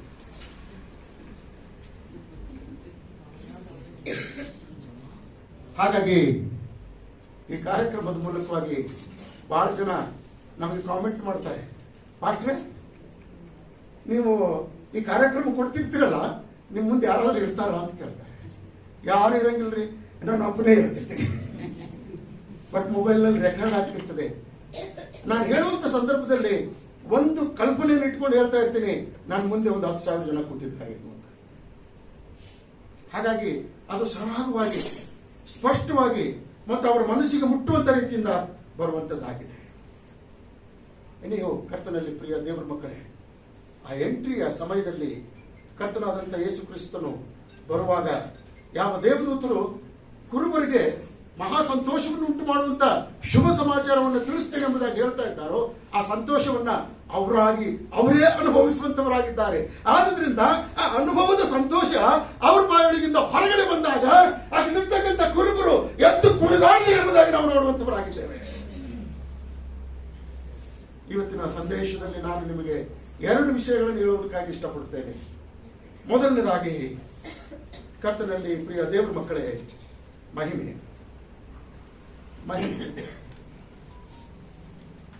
ಆತನು ಭೂಲೋಕದೊಳಗೆ ಬರುವಾಗ ಯಾವ ರೀತಿಯಿಂದ ಬಂದನು? ತಂದೆಯ ಮಹಿಮೆಯೊಂದಿಗೆ ಕೂಡಿದವನಾಗಿ ಬಂದನು. ಹಾಗಾದ್ರೆ ಈ ತಂದೆಯ ಮಹಿಮೆಯನ್ನ ಹೊತ್ತುಕೊಂಡು ಬಂದಂತವನಾದಂತ ಯೇಸು ಕ್ರಿಸ್ತನು ಆ ಮಹಿಮೆಯನ್ನು ಯಾವ ರೀತಿಯಿಂದ ಪ್ರಕಟಪಡಿಸುತ್ತಿರಬಹುದು, ಆ ಮಹಿಮೆಯನ್ನು ಯಾವ ರೀತಿಯಿಂದ ತೋರಿಸುತ್ತಿರಬಹುದು ಜನರಿಗೆ ಎಂಬುದಾಗಿ ಹೇಳುವುದಾದ್ರೆ, ಯಾವುದಾದ್ರೂ ಒಬ್ಬ ಬಾಡಿ ಬಿಲ್ಡರ್ಗೆ ನೋಡ್ರಿ ನೀವು. ಆ ಬಾಡಿ ಬಿಲ್ಡರ್ಗೆ ನೋಡಿದ ತಕ್ಷಣ ಅವನು ಯಾರು ನೋಡ್ಲಿ ಬಿಡ್ಲಿ ಸುಮ್ಮನೆ ಹಿಂಗೆ ಮಾಡ್ತಿರ್ತಾನೆ. ಒಂದ್ ವೇಳೆ ನೀವು ಯಾರಾದ್ರೂ ಏನಾದ್ರೂ ಕೇಳಿದ್ರೆ ಅವನು 6 ಪ್ಯಾಕ್ಸ್ ತೋರಿಸುವುದಕ್ಕಾಗಿ ತನ್ನ ಶರ್ಟ್ ಅನ್ನೇ ಬಿಚ್ಚಿಬಿಡ್ತಾನೆ.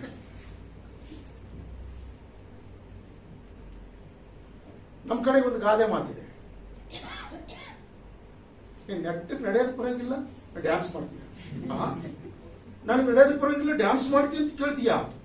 ಡ್ಯಾನ್ಸ್ ಮಾಡ್ತೀನಿ ನೋಡಿ, ತೋರಿಸ್ತೀನಿ ನೋಡು ಅಂತ ಹೇಳಿ ಕುಡಿಯೋದಕ್ಕೆ ಶುರು ಮಾಡ್ತಾರೆ. So people want to demonstrate their performances. ತಮ್ಮಲ್ಲಿರ್ತಕ್ಕಂಥ ಟ್ಯಾಲೆಂಟ್ಸ್ಗಳನ್ನ, ತಮ್ಮಲ್ಲಿರ್ತಕ್ಕಂಥ ಪ್ರತಿಭೆಗಳನ್ನ, ತಮ್ಮಲ್ಲಿರ್ತಕ್ಕಂಥ ವಾಕ್ಚಾತುರ್ಯವನ್ನ, ತಮ್ಮಲ್ಲಿರ್ತಕ್ಕಂಥ ಎಲ್ಲಾ ವಿಧವಾದಂಥ ಏನಂತಾರೆ ಸಮಸ್ತ ಆ ಶೋಗಳನ್ನ ಇನ್ನೊಬ್ಬರಿಗೆ ತೋರಿಸುವುದಕ್ಕೋಸ್ಕರವಾಗಿ ಇಷ್ಟಪಡುವಂಥದ್ದನ್ನು ನಾವು ನೋಡುವಂತವರಾಗಿದ್ದೇವೆ. ಆದ್ರೆ ಯೇಸು ಕ್ರಿಸ್ತನು ಅಂತ ಯಾವ ಸಂಗತಿಗಳನ್ನು ಕೂಡ ನನ್ನಲ್ಲಿವೆ ಎಂಬುದಾಗಿ ತೋರಿಸಲಿಲ್ಲ. ಬದಲಾಗಿ ಎದುರಿದ್ದಂತ ವ್ಯಕ್ತಿಗಳು ಆತನಲ್ಲಿರ್ತಕ್ಕಂಥ ಮಹಿಮೆಯನ್ನ, ಆತನಲ್ಲಿರ್ತಕ್ಕಂಥ ಸಾಮರ್ಥ್ಯವನ್ನ, ಆತನಲ್ಲಿರ್ತಕ್ಕಂಥ ಅದ್ಭುತವನ್ನ, ಆತನಲ್ಲಿರ್ತಕ್ಕಂಥ ಪ್ರಭೆಯನ್ನ, ಆತನಲ್ಲಿರ್ತಕ್ಕಂಥ ದೈವಿಕತೆಯನ್ನ ನೋಡಿ ತಿಳಿದುಕೊಂಡಂತವರಾದರು. ಹಲ್ಲೆಲೂಯಾ. ಆದ್ದರಿಂದಲೇ ಯೋಹಾನನು ತಾನು ಬರೆದಂತ ಸುವಾರ್ತೆಯ ಮೊದಲ ಪತ್ರಿಕೆಯಲ್ಲಿ 1ನೇ ಅಧ್ಯಾಯದ ಮೊದಲಿನ 3 ವಚನಗಳಲ್ಲಿ ಹೀಗೆ ಹೇಳಿರುವಂತದ್ದನ್ನು ನೋಡ್ತೇವೆ. ದಯಮಾಡಿ ಯಾರಿಗೆ ಸಿಗ್ತದವರು ಓದಬೇಕಾಗಿ ಪ್ರೀತಿಯಲ್ಲಿ ಕೇಳ್ಕೊಳ್ತೇನೆ.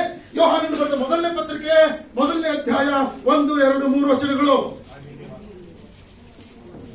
ಪತ್ರಿಕೆ. ಆ ಜೀವವು ಪ್ರತ್ಯಕ್ಷವಾಯಿತು, ದೇವರ ಬಳಿಯಲ್ಲಿತ್ತು, ನಮಗೆ ಪ್ರತ್ಯಕ್ಷವಾದಂಥದ್ದು. ಆ ನಿತ್ಯ ಜೀವವನ್ನು ನಾವು ಅದನ್ನು ಕುರಿತು ಅದನ್ನು ಕಂಡು ಅದನ್ನು ಕುರಿತು ಸಾಕ್ಷಿ ಹೇಳಿ ಸಾಕ್ಷಿ ಹೇಳಿ ಅದನ್ನು ನಿಮಗೆ ಪ್ರಸಿದ್ಧಿಪಡಿಸುತ್ತೇವೆ. ಆದಿಯಿಂದ ಇದ್ದದ್ದು ನಾವು ಅದನ್ನು ಕಿವಿಯಾರೆ ಕೇಳಿ ಕಂಡು ಮನಸ್ಸಿಟ್ಟು ನೋಡಿ ಕೈಯಿಂದ ಮುಟ್ಟಿದ್ದೇವೆ. ಆ ಜೀವವು ಪ್ರತ್ಯಕ್ಷವಾಯಿತು. ತಂದೆಯ ಬಳಿಯಲ್ಲಿದ್ದು ನಮಗೆ ಪ್ರತ್ಯಕ್ಷವಾದಂತಹ ನಿತ್ಯ ಜೀವವನ್ನು ನಾವು ಕಂಡು ಅದನ್ನು ಕುರಿತು ಸಾಕ್ಷಿ ಹೇಳಿ ಅದನ್ನು ನಿಮಗೆ ಪ್ರಸಿದ್ಧಿಪಡಿಸುತ್ತೇವೆ. ಹಲ್ಲೆಲೂಯಾ. ಯಾವ ರೀತಿಯಿಂದ ಯೇಸು ಕ್ರಿಸ್ತನು ತಂದೆಯ ಮಹಿಮೆಯನ್ನ ಈ ಲೋಕದಲ್ಲಿರ್ತಕ್ಕಂಥ ಮಾನವರಿಗೆ ಪ್ರಕಟ ಮಾಡಿದನು ಅಂತ ಹೇಳುವುದಾದ್ರೆ, ಆತನು ತಂದೆಯ ಮಹಿಮೆಯನ್ನ ಪ್ರಕಟ ಮಾಡಿದಂಥದ್ದನ್ನ ಆತನ ಶಿಷ್ಯರು ಕಾಣ್ತಾ ಇದ್ದಾರೆ, ಆತನ ಶಿಷ್ಯರು ಅನುಭವಿಸ್ತಾ ಇದ್ದಾರೆ, ಆತನ ಶಿಷ್ಯರು ಅದನ್ನ ರುಚಿಸುವುದಕ್ಕಾಗಿ ಆತನ ಪಕ್ಕದಲ್ಲಿಯೇ ಇದ್ದಾರೆ. ಕೇಳಿಸ್ಕೊಳ್ರಿ ಪ್ರಿಯರೇ, ಒಂದು ದಿವಸ ಕರ್ತನಾದಂತ ಯೇಸು ಕ್ರಿಸ್ತನನ್ನು ಒಂದು ಮದುವೆ ಮನೆಗೆ ಕರೆಸ್ತಾ ಇದ್ದಾರೆ. ಒಂದು ಮದುವೆ ಮನೆಗೆ ಕರೆಸಿದಾಗ ಅಲ್ಲಿ ಯೇಸು ಕ್ರಿಸ್ತನ ತಾಯಿ ಕೂಡ ಇದ್ದಾಳೆ. ಆ ಮದುವೆ ಮನೆಯಲ್ಲಿ ಸಂಪ್ರದಾಯದ ಪ್ರಕಾರವಾಗಿ ದ್ರಾಕ್ಷ ರಸ ಕೊಡಬೇಕಾಗಿತ್ತು. ನಾನ್ ಆಲ್ಕೋಹಾಲಿಕ್ ದ್ರಾಕ್ಷ ರಸ ಇದು. ಅರ್ಥ ಆಯ್ತಾ? ದ್ರಾಕ್ಷ ರಸ ಅಂದ ತಕ್ಷಣ ಬಹಳ ಜನ ಆಗಿನ ಕಾಲದಲ್ಲಿ ಯೇಸು ಸ್ವಾಮಿ ವೈನ್ ಎಲ್ಲ ತಯಾರು ಮಾಡಿಕೊಟ್ಟನ ಅಂತ ಹೇಳಿದ್ಮೇಲೆ ಈಗಿನ ಕಾಲದವರಾದ ನಾವು ಪಡಿಬಾರ್ದಾ? ನೋ. ಆ ವೈನೇ ಬೇರೆ, ಇವತ್ತು ನೀವು ಆ ಬಾರ್ ಬೀರ್ಗಳಲ್ಲಿ ಸಿಗ್ತಕ್ಕಂಥ ವೈನೇ ಬೇರೆ. ನಾನ್ ಆಲ್ಕೋಹಾಲಿಕ್ ವೈನ್ ಅದು ಮುಗಿದೋಗ್ತು. ಯೇಸು ಸ್ವಾಮಿ ತನ್ನ ಮಹಿಮೆಯನ್ನ ಯಾವ ರೀತಿಯಿಂದ ಪ್ರಕಟಪಡಿಸ್ತಾ ಇದ್ದಾನೆ ಅಂತ ಹೇಳಿದ್ರೆ, ಆ ಮದುವೆಯ ಸಮಯದಲ್ಲಿ ಮೊಟ್ಟ ಮೊದಲನೆಯ ಅದ್ಭುತ ಕಾರ್ಯವನ್ನು ಮಾಡುವುದರ ಮೂಲಕ ತನ್ನ ಮಹಿಮೆಯನ್ನ ಪ್ರಕಟಪಡಿಸಿದನು. ಹಲ್ಲೆಲೂಯಾ. ನೀರನ್ನ ದ್ರಾಕ್ಷಾರಸವನ್ನಾಗಿ ಮಾಡುವುದು. ಇದನ್ನು ಯಾರು ಕಂಡ್ರು? ಶಿಷ್ಯರು ಕಂಡ್ರು. ಅದು ಹೇಗೆ ನೀರು ದ್ರಾಕ್ಷಾರಸ? ಯೇಸು ಸ್ವಾಮಿ ಹೇಳಿದಂತ ಮಾತಿಗೆ ಅಲ್ಲಿರ್ತಕ್ಕಂಥ ಕೆಲವು ಸೇವಕರು ಬಹಳ ವಿಧೇಯತೆಯಿಂದ ಕಾರ್ಯವನ್ನು ಸಾಧಿಸುವಂತವರಾದರು. ಅಲ್ಲಿ ಕಲ್ಲಿನ ಬಾನೆಗಳಿವೆಯಲ್ಲ, ಅವುಗಳಲ್ಲಿ ನೀರು ತುಂಬ್ರಿ. ಕಲ್ಲಿನ ಬಾನೆಯಲ್ಲಿ ನೀರು ತುಂಬಿದ್ರೆ ನೀರು ದ್ರಾಕ್ಷಾರಸ ಆಗ್ತದ? ಕಲ್ಲಿನ ಬಾನೆಯಲ್ಲಿ ನೀರು ತುಂಬಿ ಅದು ದ್ರಾಕ್ಷಾರಸವಾಗುವಾಗ ಇಲ್ಲಿರ್ತಕ್ಕಂಥ ಕೊರತೆಯನ್ನು ನೀಗಿಸ್ತದ? ಏನ್ ಮಾತು ಹೇಳ್ತಾನ್ರಿ ಈತ ಎಂಬುದಾಗಿ ಏನಾದ್ರು ಆ ಆಳುಗಳು ಹೇಳಿದ್ರೆ ಆ ಕಲ್ಲಿನ ಬಾನೆಯಲ್ಲಿ ನೀರು ತುಂಬುತ್ತಾ ಇರಲಿಲ್ಲ. ಆ ಕಲ್ಲಿನ ಬಾನೆಯಲ್ಲಿ ನೀರು ತುಂಬದೇ ಇದ್ರೆ ನೀರು ದ್ರಾಕ್ಷಾರಸ ಆಗ್ತಾ ಇರಲಿಲ್ಲ. ನೀರು ದ್ರಾಕ್ಷಾರಸ ಆಗದೆ ಹೋಗಿದ್ರೆ ಯೇಸುವಿನ ಮಹಿಮೆಯನ್ನು ಅಲ್ಲಿರ್ತಕ್ಕಂಥವರು ಕಾಣ್ತಾ ಇರಲಿಲ್ಲ. ಆದ್ರಿಂದ ಅಲ್ಲಿರ್ತಕ್ಕಂಥ ಸೇವಕರು ಯೇಸು ಹೇಳಿದಂತ ಮಾತಿಗೆ ಒಂದು ಮಾತು ಕೂಡ ಬದಲು ಹೇಳದೆ ಕಲ್ಲಿನ ಬಾನೆಯಲ್ಲಿ ನೀರನ್ನು ತುಂಬಿಸಿದ್ರು. ನೀರನ್ನು ತುಂಬಿಸಿದಾಗ ಆ ನೀರು ಯೇಸುವನ್ನು ನೋಡಿತು. ಯೇಸು ಆ ನೀರನ್ನು ನೋಡಿದ್ನು. ಆ ನೀರಿಗೆ ಗೊತ್ತಾಗ್ಬಿಟ್ಟಿತು ಯೇಸು ನನಗೆ ಏನಾಗಿ ಮಾಡಬೇಕೆಂಬುದಾಗಿ ಇಷ್ಟಪಟ್ಟಿದ್ದಾನೆ ಎಂಬುದಾಗಿ. ಆತನು ಹೇಳುವುದಕ್ಕಿಂತ ಮುಂಚೆಯೇ ನೀರು ದ್ರಾಕ್ಷಾರಸವಾಗಿ ಮಾರ್ಪಟ್ಟಿತು. ಹಲ್ಲೆಲೂಯಾ. ಯೇಸುವನ್ನು ಹೇಳಲಿಲ್ಲ, ಏನಿದೆ ನೀನ್ ದ್ರಾಕ್ಷಾರಸವಾಗಿ ಮಾರ್ಪಡು ಅಂತ ಹೇಳಂದ್ರ ಇಲ್ಲ. ಆ ನೀರು ಯೇಸು ಸ್ವಾಮಿಗೆ ನೋಡ್ತಾ ಇದೆ. ನೀರು ಯೇಸು ಸ್ವಾಮಿಯ ಮನಸ್ಸನ್ನು ಅರ್ಥ ಮಾಡಿಕೊಳ್ತಾ ಇದೆ. ಯಾಕಂದ್ರೆ ನೀರಿನಲ್ಲಿ ಜೀವ ಇದೆ.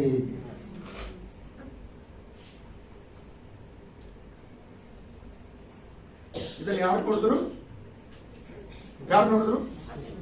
ಆತನ ಶಿಷ್ಯರು ಕಣ್ಣಾರೆ ಕಂಡ್ರು, ಮನಸ್ಸಿಟ್ಟು ಯೋಚಿಸಿದ್ರು. How come this water become wine? How come this water is obeying him? How come this water become so tasty? ವಿಚಾರಿಸೋದಕ್ಕೆ ಪ್ರಾರಂಭ ಮಾಡಿದ್ರು. ಆಗ ಅವರು ತಕ್ಷಣವೇ ಒಂದು ಪೆನ್ ತೆಗೆದುಕೊಂಡ್ರು. ಆತನ ಅಗಾಧವಾದಂಥ ಜ್ಞಾನ, ಆತನ ಅಗಾಧವಾದಂಥ ಮಹಿಮೆ, ಆತನ ಅಗಾಧವಾದಂಥ ತಿಳುವಳಿಕೆ ಗ್ರಹಿಸುವುದಕ್ಕೆ ಅಸಾಧ್ಯ ಎಂಬುವಂಥದ್ದನ್ನ ಬರೆದಿಟ್ಬಿಟ್ರು. ಹಲ್ಲೆಲೂಯಾ. ದೇವ್ರ ಮಕ್ಕಳೇ, ಒಂದಲ್ಲ ಎರಡಲ್ಲ, ಇಂಥ ಅನೇಕ ಅದ್ಭುತಗಳನ್ನ ಕರ್ತನಾದಂಥ ಯೇಸು ಕ್ರಿಸ್ತನು ಮಾಡಿರುವಂಥದ್ದನ್ನು ನಾವು ಸತ್ಯವೇದದಲ್ಲಿ ನೋಡುವಂಥವರಾಗಿದ್ದೇವೆ. ಈ ರೀತಿ ಆತನು ಈ ಲೋಕದೊಳಗೆ ತನ್ನ ಮಹಿಮೆಯನ್ನ ಪ್ರತ್ಯಕ್ಷಪಡಿಸಿದನು ಎಂಬುವಂಥದ್ದನ್ನು ಗಮನಿಸುತ್ತೇವೆ. ಒಂದಾನೊಂದು ದಿವಸ ಕರ್ತನಾದಂಥ ಯೇಸು ಕ್ರಿಸ್ತನು ತನ್ನ ಶಿಷ್ಯರಿಗೆ ಮುಂಚಿತವಾಗಿ ನೀವು ದೋಣಿಯನ್ನು ಹತ್ತುಕೊಂಡು ಆ ಕಡೆ ಹೋಗ್ರಿ ಅಂತ ಹೇಳಿದರು. ಮತ್ತಾಯನ ಬರೆದ ಸುವಾರ್ತೆ 14ನೇ ಅಧ್ಯಾಯದಲ್ಲಿ ಆ ಮಾತನ್ನು ನಾವು ನೋಡ್ತೇವೆ. ಅವರು ಆಚೆ ಕಡೆಗೆ ಹೋಗ್ತಾ ಇದ್ದಾರೆ. ಯೇಸು ಸ್ವಾಮಿ ಪ್ರಾರ್ಥನೆಯನ್ನು ಮುಗಿಸಿಕೊಂಡು ಅವರು ಸ್ವಲ್ಪ ದೂರ ಹೋದ ಮೇಲೆ ಸಮುದ್ರದ ಮೇಲೆ ನಡ್ಕೊಂಡು ಬರ್ತಾ ಇದ್ದಾನೆ. ಸಮುದ್ರದ ಮೇಲೆ ನಡ್ಕೊಂಡು ಬರ್ತಾ ಇದ್ದಾನೆ. ಯಾವತ್ತಾದ್ರೂ ಮನುಷ್ಯ ಸಮುದ್ರದ ಮೇಲೆ, ನೀರಿನ ಮೇಲೆ ನಡೆದದ್ದು ನೋಡಿದ್ದೀರಾ? ಯೇಸು ಕ್ರಿಸ್ತನ ಜೊತೆಯಲ್ಲಿ ಅಪೊಸ್ತಲನಾದಂತ ಪೇತ್ರನನ್ನು ಹೊರತುಪಡಿಸಿ ಈ ಭೂಲೋಕದೊಳಗೆ ಜನಿಸಿರುವಂತ ಯಾವ ವ್ಯಕ್ತಿಯೂ ಕೂಡ, ಯಾವ ಬಾಬಾ ಕೂಡ, ಯಾವ ಫಕೀರ್ ಕೂಡ, ಯಾವ ಋಷಿ ಕೂಡ, ಯಾವ ಪವಾಡ ಪುರುಷ ಕೂಡ ನೀರಿನ ಮೇಲೆ ನಡೆದಿಲ್ಲ. ಒಂದ್ ವೇಳೆ ನೀವು ಫೇಕ್ ಆಗಿ ಏನಾದ್ರೂ ನೋಡಿದ್ರೆ ಅವರ ನೀರಿನೊಳಗೆ ಗ್ಲಾಸ್ ಇಟ್ಟು ಅದ್ರ ಮೇಲೆ ನಡೆದದ್ದನ್ನು ನೋಡಿರ್ತೀರಿ ಅಷ್ಟೇ.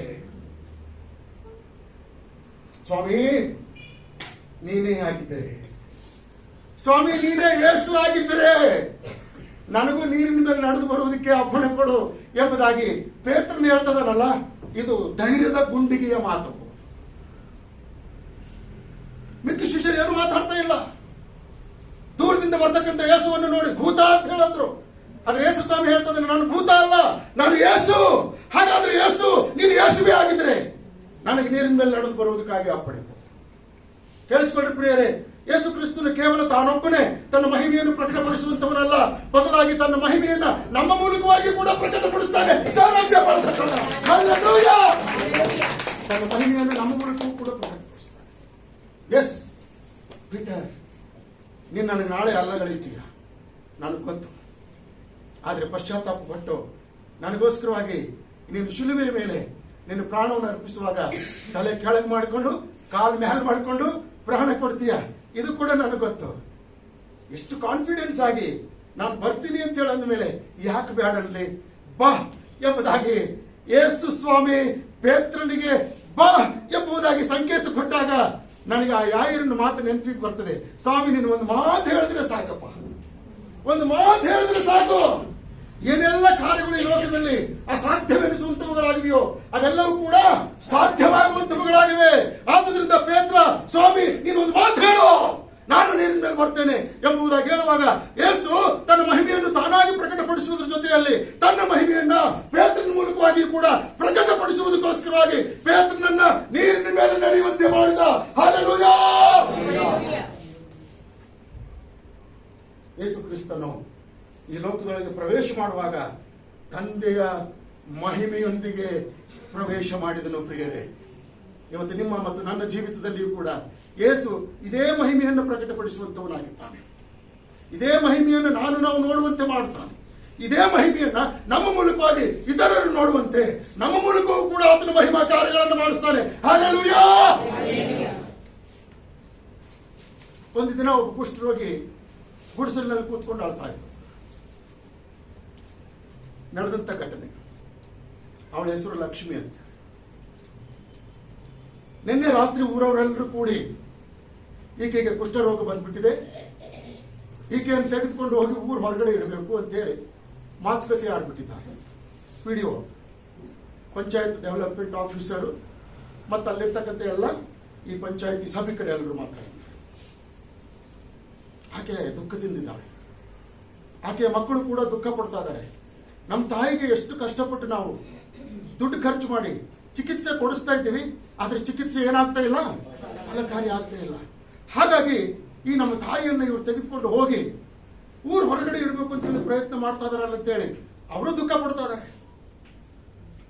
ಈ ವಿಷಯ ನಮ್ಮ ವಿಶ್ವವಾಣಿ ಮಿಷನರಿಗೆ ಗೊತ್ತಿಲ್ಲ, ಏನೂ ಗೊತ್ತಿರಲಿಲ್ಲ ಅವರಿಗೆ. ಇವರು ಯಥಾರ್ಥವಾಗಿ ಹೋಗಿ ಒಂದು ಮೆಗಾಫೋನ್ ಹಿಡಿದುಕೊಂಡು ಬೀದಿಯಲ್ಲಿ ನಿಂತುಕೊಂಡು ವಾಕ್ಯ ಹೇಳ್ತಾ ಇದ್ದಾರೆ. ಯೇಸು ಕ್ರಿಸ್ತನು ಇಷ್ಟು ಅದ್ಭುತಗಳನ್ನು ಮಾಡ್ತಕ್ಕಂಥವನು, ಇಷ್ಟು ಮಹತ್ ಕಾರ್ಯಗಳನ್ನು ಮಾಡ್ತಕ್ಕಂಥವನು, ಸತ್ತವರನ್ನು ಎಬ್ಬಿಸಿದ್ದಾನೆ, ನೀರನ್ನು ದ್ರಾಕ್ಷಾರಸವಾಗಿ ಮಾಡಿದ್ದಾನೆ, ಕುಷ್ಠರೋಗಿಗಳನ್ನು ಸ್ವಸ್ಥ ಮಾಡಿದ್ದಾನೆ ಅಂತೇಳಿ ಅನ್ಬೇಕು ಅಂತ ಹೇಳಂತಂದ್ರೆ ಆ ದೂರದಲ್ಲಿರ್ತಕ್ಕಂಥ ಲಾಸ್ಟ್ ಮನೆಯಲ್ಲಿರ್ತಕ್ಕಂಥ ಆ ಲಕ್ಷ್ಮಿ ಈ ಮಾತುಗಳನ್ನು ಕೇಳಿಸಿಕೊಂಡಳು. ಕುಷ್ಠರೋಗಿಗಳನ್ನು ಯೇಸು ಕ್ರಿಸ್ತನು ಸ್ವಸ್ಥ ಮಾಡಿದ್ದಾನೆ ಅಂದ ತಕ್ಷಣ ಯಾವ ರೀತಿಯಿಂದ ರಕ್ತ ಕುಸುಮ ರೋಗಿ ಆದಂತ ಹೆಣ್ಣುಮಗಳು ಒದ್ದಾಡಿಕೊಂಡು ಬಿದ್ದುಕೊಂಡು ಯೇಸು ಸ್ವಾಮಿ ಹತ್ರ ಬಂದಳು. ಆ ಹೆಣ್ಣುಮಗಳು ಆ ಗುಡಿಸಲನ್ನು ಬಿಟ್ಟು ಪಾಸ್ಟ್ ಹತ್ರ ಬಂದು ಕಾಲು ಹಿಡ್ಕೊಂಡಳು, ನಾನು ಕುಷ್ಠರೋಗಿಯಾಗಿದ್ದೇನೆ, ಯೇಸಪ್ಪಗೆ ಹೇಳ ನಾನು ಗುಣಪಡಿಸು ಅಂತ. ನಡೆದಂತ ಘಟನೆ ಪ್ರಿಯರೇ. ಪಾಸ್ಟ್ ಹೆಸರು ತಿಮ್ಮರಾಯರು. ಫೋನ್ ನಂಬರ್ ಕೊಡ್ತೀನಿ, ಫೋನ್ ಮಾಡಿ ತಿಳ್ಕೊಳ್ರಿ. ಕೈಕಾಲು ನಡಗಕ್ಕೆ ಶುರು ಮಾಡ್ಬಿಟ್ಟು, ಬೆವರುವುದಕ್ಕೆ ಶುರು ಮಾಡ್ಬಿಟ್ಟ. ಸ್ವಾಮಿ ನೀನು ವಾಕ್ಯ ಹೇಳೋದಕ್ಕಾಗಿ ಬಂದಿದ್ದೀನಿ, ಇದೇನು ಅಕ್ಷರಸ್ವಾಗಿ ಪ್ರಾಕ್ಟಿಕಲ್ ಆಗಿ ನನಗೆ ಸ್ವಸ್ಥ ಮಾಡು ಅಂತ ಹೇಳಿ ಬಂದಿದ್ದಾಳೆ, ನಾನು ಏನ್ ಮಾಡ್ಲಿ, ಎಸಯ್ಯ ಅಂತ ಹೇಳ್ಬಿಟ್ಟು ಮೇಲೆ ಕೂಗ್ತಾ ಇದ್ದಾನೆ. ಅಲ್ಲಿ ಮೇಲೆ ಕೂಗ್ತಾ ಇರ್ಬೇಕಾದ್ರೆ ಇಲ್ಲಿ ಕೆಳಗಡೆ ಆಕೆಗೆ ಸ್ವಸ್ಥತೆ ಆಗ್ತಾ ಇದೆ. ಚಪ್ಪಾಳೆ ತಟ್ಟೋಣ. He never said, leprosy go. He never prayed, Jesus heal her. ಮೇಲೆ ನೋಡ್ತಾ ಇದ್ದಾನೆ. ಏನ್ ಸ್ವಾಮಿ ಇದು? ಗಾಬರಿ ಆಗ್ಬಿಟ್ಟಿದ್ದಾನೆ, ಭಯ ಪಟ್ಕೊಂಡ್ಬಿಟ್ಟಿದ್ದಾನೆ, ಭಯದ ನಿಮಿತ್ತವಾಗಿ ಕೂಗ್ತಾ ಇದ್ದಾನೆ. ಆದ್ರೆ ಏಸಪ್ಪ ಅವನಿಗೆ ಹೇಳ್ತಾನೆ, ನೀನ್ ಯಾಕಪ್ಪ ಭಯ ಪಡ್ತೀಯ? ನೀನ್ ಯಾಕಪ್ಪ ಭಯ ಪಡ್ತೀಯ? ಇಸ್ರಾಯೇಲ್ ದೇಶದಲ್ಲಿ ಒಬ್ಬ ಪ್ರವಾದಿ ಇದ್ದಾನೆಂಬುದಾಗಿ ಆ ಅರಸನಿಗೆ ಗೊತ್ತಾಗಲಿ, ಕಳಿಸಿರಿ ನಾಮಾನನನ್ನು ನನ್ನ ಬಳಿಗೆ. ಎಲಿಷ ಪ್ರವಾದಿ ಹತ್ರ ಹೋದಂತ ನಾಮಾನ ಯೋರ್ದನ್ ಹೊಳೆಯಲ್ಲಿ 7 ಸಾರಿ ಮುಳುಗಿ ಶುದ್ಧನಾದನು. ಅದೇ ರೀತಿ ಇವತ್ತಿನ ದಿವಸದಲ್ಲಿ ನಮ್ಮ ಸೇವಾ ಕ್ಷೇತ್ರಗಳಲ್ಲಿ ಪ್ರಿಯ ದೇವರ ಮಕ್ಕಳೇ, ಸಾಮಾನ್ಯ ಮಿಷನರಿಗಳ ಮೂಲಕ, ಸಾಮಾನ್ಯ ದೇವರ ಸೇವಕರ ಮೂಲಕ ದೇವರು ಮಹಿಮೆ ಹೊಂದುತ್ತಾ ಇದ್ದಾನೆ. ನಾನು ದೆವ್ವ ಬಿಡಿಸ್ತೇನೆ. 2 ವಿಷಯಗಳಿಗೆ ನಾನು ಫೇಮಸ್. ಸತ್ತಾಗಿ ಮೆಸೇಜ್ ಕೊಡುವುದಕ್ಕೆ, ದೆವ್ವ ಬಿಡಿಸೋದಕ್ಕೆ. ಬಹಳ ಜನ ಅದಕ್ಕೆ ಉಪಯೋಗಿಸ್ಕೊತಾರೆ. ನಾನು ಅದಕ್ಕಾಗಿ ದೇವರಿಗೆ ಸ್ತೋತ್ರ ಹೇಳ್ತೀನಿ. ಭಾನುವಾರದ ಆರಾಧನೆಯಲ್ಲಿ ಕೇವಲ ವಿಶ್ವಾಸಿಗಳು ಮಾತ್ರ ಇರ್ತಾರೆ. ಆದ್ರೆ ಯಾರಾದ್ರೂ ಸತ್ತಾಗ ಸಮಾಧಿಗೆ ಹೋಗ್ತೀವಲ್ಲ, ಆ ಟೈಮಿನಲ್ಲಿ ಅನ್ಯ ಜನರೆಲ್ಲ ಬರ್ತಾರೆ. ಜನ ಚಪ್ಪಾಳೆ ತಟ್ರಿ. ಇದು ನನಗೆ ದೇವರು ಕೊಟ್ಟಂತ ಪ್ರವಾದನ ವಾಕ್ಯ. ನೀನು ಅನ್ಯ ಜನಾಂಗಗಳ ಮಧ್ಯದಲ್ಲಿ ಪ್ರವಾದಿಸುವಿ. ಯೆರೆಮೀಯ 1:5 ಅದು ಹೇಗೆ ಸ್ವಾಮಿ ಅಂತ ಹೇಳಿ ನನಗೆ ಗೊತ್ತಾಗಿರ್ಲಿಲ್ಲ. ಆದ್ರೆ ದೇವರು ಈ ವಾಕ್ಯವನ್ನ ಈ ಮೂಲಕವಾಗಿ ನೆರವೇರಿಸ್ತಾ ಇದ್ದಾನೆ. ಗುಲ್ಬರ್ಗದಲ್ಲಿ ಒಂದು ದಿವಸ ಒಬ್ಬ ರಾಜಕೀಯ ವ್ಯಕ್ತಿ ಸತ್ತಿದ್ದ. ಅವನು ನಮಗೆ ಹತ್ತಿರದ ಸಂಬಂಧಿ ಆಗಿರ್ಬೇಕಾಗಿತ್ತು. ಅದೇ ತಿಂಗಳು 2018 ನಮ್ ದೊಡ್ಡಣ್ಣ ಸತ್ತ. ಅವನ ಬೆನ್ನಿಗೆ 1 ತಾಸು ಆದ್ಮೇಲೆ ನಮ್ಮ ಚಿಕ್ಕವನು ಸತ್ತ. ಅದಾಗಿ 3 ತಾಸಿಗೆ ನಮ್ಮ ತಂಗಿ ಯಜಮಾನ ಸತ್ತ. 3 ಜನ 3 ದಿವಸಗಳಲ್ಲಿ ಸತ್ತರು. ಇವೆಲ್ಲ ಸಮಾಧಿ ಮುಗಿಸ್ಕೊಂಡು ನಾನು ಗುಲ್ಬರ್ಗದಿಂದ ಟ್ರೈನ್ ಹತ್ತಬೇಕು. ಟ್ರೈನ್ ಹತ್ತುತ್ತಾ ಇದ್ದೀನಿ, ನ್ಯೂಸ್ ಬಂತು, ಇಲ್ಲಿ ಮಾರುತಿ ಅಂತ ಹೇಳಿ ನಮ್ಮ ಸಂಬಂಧಿಕರು ಅವರು ಎಕ್ಸ್ಪೈರ್ಡ್ ಆಗಿದ್ದಾರೆ. ಟ್ರೈನ್ ಟಿಕೆಟ್ ಕ್ಯಾನ್ಸಲ್ ಮಾಡಿ ನಾನು ಅಲ್ಲಿಗೆ ಹೋದೆ. ನನ್ನ ಜೊತೆಯಲ್ಲಿ ನಮ್ಮ ಅಣ್ಣ ಬಂದ, ನನ್ನ ಜೊತೆಯಲ್ಲಿ ನಮ್ಮ ತಮ್ಮ ಬಂದ. ನಾವು ಆಟೋ ರಿಕ್ಷಾ ಮಾಡ್ಕೊಂಡು ಅಲ್ಲಿ ಹೋದಾಗ ಸುಮಾರು 500-600 ಜನ ಇದ್ದಾರೆ. 500-600 ಜನ ಇದ್ದಾರೆ. ಅದರಲ್ಲಿ ಎಲ್ಲ ರಾಜಕೀಯ ವ್ಯಕ್ತಿಗಳೇ ಇದ್ದಾರೆ. ಆ ರಾಜಕೀಯ ವ್ಯಕ್ತಿಗಳ ಜೊತೆಯಲ್ಲಿ ಅಲ್ಲಿ ಮೆಥೋಡಿಸ್ಟ್ ಸಭೆಯಲ್ಲಿ ಸೇವೆ ಮಾಡ್ತಕ್ಕಂಥ ಸೇವಕರೆಲ್ಲ ಇದ್ದಾರೆ. ನಾನು ಎಲ್ಲರಿಗೂ ವಿಶ್ ಮಾಡಿ ಆ ಶವದ ಹತ್ರ ಹೋಗಿ ನಿಂತ್ಕೊಂಡು ಅವ್ರ ಮಿಸ್ಸಸ್ಸಿಗೆ ಸಾಂತ್ವನ ಹೇಳಿ, ಅಮ್ಮ ಇವರಿಗೋಸ್ಕರವಾಗಿ ನಾನು ಪ್ರೇಯರ್ ಮಾಡಲಾ ಅಂತ ಕೇಳಿದೆ. ಮಾಡಿಯೇ ಸರ್, ದಯಮಾಡಿ ಪ್ರೇಯರ್ ಮಾಡಿ ಅಂತ ಹೇಳಿದ್ರು. ಪ್ರೇಯರ್ ಮಾಡೋದಕ್ಕಿಂತ ಮುಂಚಿತವಾಗಿ 10 ನಿಮಿಷ ದೇವರ ವಾಕ್ಯವನ್ನು ಕೊಟ್ಟೆ. 10 ನಿಮಿಷ ದೇವರ ವಾಕ್ಯವನ್ನು ಕೊಟ್ಟೆ. 10 ನಿಮಿಷ ದೇವರ ವಾಕ್ಯವನ್ನು ಕೊಡುವಾಗ ಅಲ್ಲಿದ್ದಂತ ಒಬ್ಬ ರಾಜಕೀಯ ವ್ಯಕ್ತಿ ಎದ್ದು ಬಂದು ನನಗೆ ಒಪ್ಪಿಕೊಂಡು ಹೇಳ್ತಾ ಇದ್ದಾರೆ, ಇವತ್ತು ಕೇವಲ ನೀವು ಆ ಸತ್ತಂತವರ ಕುಟುಂಬವನ್ನು ಸಾಂತ್ವನ ಮಾಡುವುದಕ್ಕಾಗಿ ಬರಲಿಲ್ಲ, ನಮ್ಮೆಲ್ಲರಿಗೂ ಯೇಸು ಸ್ವಾಮಿಯನ್ನ ಪರಿಚಯ ಮಾಡುವುದಕ್ಕಾಗಿ ಬಂದಿದ್ದೀರಿ. ಯೇಸು ಸ್ವಾಮಿ ತನ್ನ ಮಹಿಮೆಯನ್ನು ತಾನಾಗೆ ಪ್ರಕಟಪಡಿಸಿಕೊಳ್ಳುವುದರ ಜೊತೆಯಲ್ಲಿ ತನ್ನ ಸೇವಕರಾದಂತೆ ನಮ್ಮ ಮೂಲಕ, ತನ್ನ ಮಕ್ಕಳಾದಂತೆ ನಿಮ್ಮ ಮೂಲಕವೂ ಕೂಡ ಆತನು ಪ್ರಕಟಪಡಿಸಿಕೊಳ್ಳುವಂತವನಾಗಿದ್ದಾನೆ. ಪ್ರಿಯರೇ, ಕುರುಡರಿಗೆ ಕಂಡು ಬರುವಂತೆ ಮಾಡಿದಂತ ಸ್ವಾಮಿ, ಕುಷ್ಠರೋಗಿಗಳು ಸ್ವಸ್ಥರಾಗುವಂತೆ ಮಾಡಿದಂತ ಸ್ವಾಮಿ, ಪಾರ್ಶ್ವವಾಯು ರೋಗಿಗಳಿಗೆ ಬಿಡುಗಡೆಯನ್ನು ಕೊಟ್ಟಂತ ಸ್ವಾಮಿ ತನ್ನ ಮಹಿಮೆಯನ್ನು ಪ್ರತ್ಯಕ್ಷಪಡಿಸಿಕೊಂಡ ಹಾಗೆಯೇ ತನ್ನ ಶಿಷ್ಯರ ಮೂಲಕವೂ ಕೂಡ ಈ ಕಾರ್ಯಗಳನ್ನು ಮಾಡುವುದರ ಮೂಲಕವಾಗಿ ತನ್ನ ಮಹಿಮೆಯನ್ನು ಪ್ರತ್ಯಕ್ಷಪಡಿಸಿಕೊಂಡಂತವನಾದ ಯೇಸು ಕ್ರಿಸ್ತನು ಈ ಲೋಕದೊಳಗೆ ಬರುವಾಗ ತಂದೆಯ ಮಹಿಮೆಯೊಡನೆ ಪ್ರತ್ಯಕ್ಷನಾದ. ಆ ಮಹಿಮೆಯನ್ನ ನೀವೆಲ್ಲ ನೋಡಿದ್ದೀರಿ ಪ್ರಿಯರೇ. ಆ ಮಹಿಮೆಯನ್ನ ನೀವೆಲ್ಲ ನೋಡಿದ್ದೀರಿ.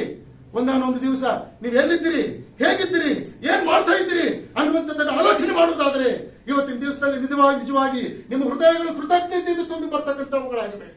ಅಯ್ಯ ಸ್ವಾಮಿ, ಪಾಪಿಯಾದಂತೆ ನನ್ನನ್ನು ಕರುಣಿಸಿದೆಯಲ್ಲ, ರೋಗಿಯಾದಂತೆ ನನ್ನನ್ನು ಕರುಣಿಸಿದೆಯಲ್ಲ, ಎಲ್ಲೋ ಇದ್ದು ಹೇಗೋ ಜೀವಿಸ್ತಾ ಇದ್ದಂತೆ ನನ್ನನ್ನು ಕರುಣಿಸಿದೆಯಲ್ಲ. ನನಗೆ ಎಷ್ಟು ಸ್ತೋತ್ರ ಸಲ್ಲಿಸಿದ್ರು ಸಾಲದು, ಎಷ್ಟು ಸ್ತೋತ್ರ ಸಲ್ಲಿಸಿದ್ರು ಸಾಲದು. ಪ್ರಿಯ, ಉಟ್ಕೊಳ್ಳೋದಕ್ಕೆ ಬಟ್ಟೆ ಇರಲಿಲ್ಲ, ಇವತ್ತು ಇಟ್ಕೊಳ್ಳೋದಕ್ಕೆ ಜಾಗ ಸಿಗ್ತಾ ಇಲ್ಲ.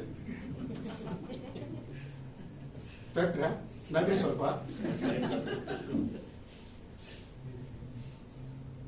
ಮದುವೆ ಟೈಮ್ನಲ್ಲಿ ಒಂದು ತಾಳಿ ಮಾಡಿಸುವುದಕ್ಕೆ 3 ಗ್ರಾಮ್ ಸಿಕ್ಕರೆ ಸಾಕಾಗಿತ್ತು.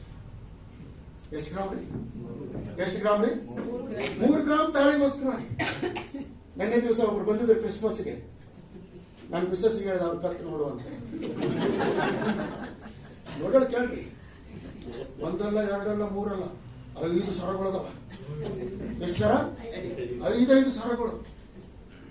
ಮದುವೆ ಟೈಮ್ನಲ್ಲಿ ಒಂದು 3 ಗ್ರಾಮ್ ಬಂಗಾರ ತೆಗೆದುಕೊಳ್ಳುವುದಕ್ಕೆ ಆಗದಿತ್ತಂತ ನಮಗೆ ದೇವರು ಇವತ್ತಿನ ದಿವಸದಲ್ಲಿ ಕತ್ತಿನಲ್ಲಿ ಕೆಜಿ ಬಂಗಾರ ಹಾಕೊಂಡು ತಿರುಗಾಡುವಂತೆ ಮಾಡಿದ್ದಾನೆ. ಒಂದು ಸ್ಥಳದಿಂದ ಇನ್ನೊಂದು ಸ್ಥಳಕ್ಕೆ ಸೈಕಲ್ ಮೇಲೆ ಹೋಗುವುದಕ್ಕೆ ಸೈಕಲ್ ಇರಲಿಲ್ಲ ಗಂಟೆಗೆ. ಇತ್ರ ಎಷ್ಟು ಸಾರಿ ಪಂಚರ್ ಆಗಿದೆ, ಎಷ್ಟು ಸಾರಿ ಹವಾ ಹಾಕಿದ್ಯೋ ಗೊತ್ತಿಲ್ಲ. ಇವತ್ತಿನ ದಿವಸದಲ್ಲಿ ಇನ್ನೋವಾ ಕಾರ್ಗಳು, BMW ಕಾರ್ಗಳು, ಬುಗುಟಿ ಕಾರುಗಳಲ್ಲಿ ಓಡಾಡುವಂತೆ ದೇವರು ಸಹಾಯ ಮಾಡಿದ್ದಾನೆ. ಇದು ಆತನ ಮಹಿಮೆ ಅಲ್ಲವಾ? ಆತನ ಮಹಿಮೆಯನ್ನು ನಾವು ಅನುಭವಿಸಲಿಲ್ಲವಾ? ತಂದೆಯ ಮಹಿಮೆಯಿಂದ ಕೂಡಿದವನಾಗಿ ಕರ್ತನಾದಂತ ಯೇಸು ಕ್ರಿಸ್ತನು ಈ ಲೋಕದೊಳಗೆ ಇಳಿದು ಬಂದಂತು. ಇದನ್ನು ನಾವೆಲ್ಲರೂ ಕಂಡಿದ್ದೇವೆ, ಇದನ್ನು ನಾವೆಲ್ಲರೂ ಅನುಭವಿಸ್ತಾ ಇದ್ದೇವೆ. ಒಂದು ವೇಳೆ ಇದುವರೆಗೂ ಯಾರಾದರೂ ಈ ಅನುಭವವನ್ನ ಹೊಂದದೆ ಹೋಗಿದ್ದರೆ, ಯಾವ ಕುರುಬರು ಯೇಸು ಕ್ರಿಸ್ತನ ಜನರದ ಸುದ್ದಿಯನ್ನು ಕೇಳಿ ಸಂತೋಷದಿಂದ ಅದನ್ನು ಒಪ್ಪಿಕೊಂಡ್ರೋ ಆ ರೀತಿಯಿಂದ ನೀವು ಒಪ್ಪಿಕೊಳ್ಬೇಕು. ಯೇಸು ನನಗಾಗಿ ಜನಿಸಿದ್ದಾನೆ. ಆತನು ನನ್ನ ಶಾಪವನ್ನ, ನನ್ನ ದೋಷವನ್ನ, ನನ್ನ ರೋಗವನ್ನ, ನನ್ನ ಬಡತನವನ್ನ, ನನ್ನ ದರಿದ್ರತನವನ್ನ ಈ ಲೋಕದಲ್ಲಿ ಬಿಡಲ್ಪಟ್ಟಂತ ಸ್ಥಿತಿಯಿಂದ ನನ್ನನ್ನು ಮೇಲಕ್ಕೆ ತಂದು ಆಶೀರ್ವದಿಸುವುದಕ್ಕಾಗಿ ಹುಟ್ಟಿದ್ದಾನೆ. ಆತನ ಮಹಿಮೆಯನ್ನು ನಾನು ಕಾಣಬೇಕು, ನನ್ನ ಮೂಲಕವಾಗಿ ಆತನ ಮಹಿಮೆ ಇನ್ನೊಬ್ಬರಿಗೆ ಗೊತ್ತಾಗಬೇಕು ಎಂಬುದಾಗಿ ಯಾರಾದರೂ ಬಯಸುವುದಾದರೆ ಆತನನ್ನ ಇವತ್ತು ನಿಮ್ಮ ಹೃದಯಗಳಲ್ಲಿ ಕರ್ಕೊಂಡಿರ್ತೀರಿ. Accept him in your heart. Him ಬಿಟ್ರೆ ಮತ್ತೊಮ್ಮೆ ದಮ್ ಇರಬಾರ್ದು. ಯಾರನ್ನು ಬಿಟ್ರೆ? ಯೇಸು ಬಿಟ್ರೆ ದಮ್ ಅಂತ ಹೇಳಿದ್ರೆ ಲೋಕದ ಸಂಗತಿಗಳು. ಎಷ್ಟೊತ್ತು ಮಾಡ್ತಾರಪ್ಪ ಈ ಪಾಸ್ಟ್ರು? ಕೆಜಿ ಮಟನ್ ತಂದು ಇಟ್ಟಿದ್ದೀನಿ, ಈಗ ಹೋಗಿ ಒಗ್ಗರಣೆ ಕೊಡ್ಬೇಕು ಅಷ್ಟೇ. ನಮ್ಮ ಇಟ್ಟಿದ್ರೆ ತಂದು ನನಗೆ ತಿಂಗಳಿಗೆ ಒಂದೇ ಸಾರಿ ಕೊಡ್ತಾರೆ ಮೆಸೇಜ್. ಯಾಕೋ ಪಾಸ್ಟ್ರಮ್ಮ ನನ್ನ ಮೇಲೆ ಕರುಣೆ ತೋರಿಸಿದ್ದಾರೆ. 4 ತಿಂಗಳು ಮೊದಲು 2 ತಿಂಗಳಿಗೆ ಒಂದು ಸಾರಿ ಕೊಡ್ತಾ ಇದ್ದೀನಿ.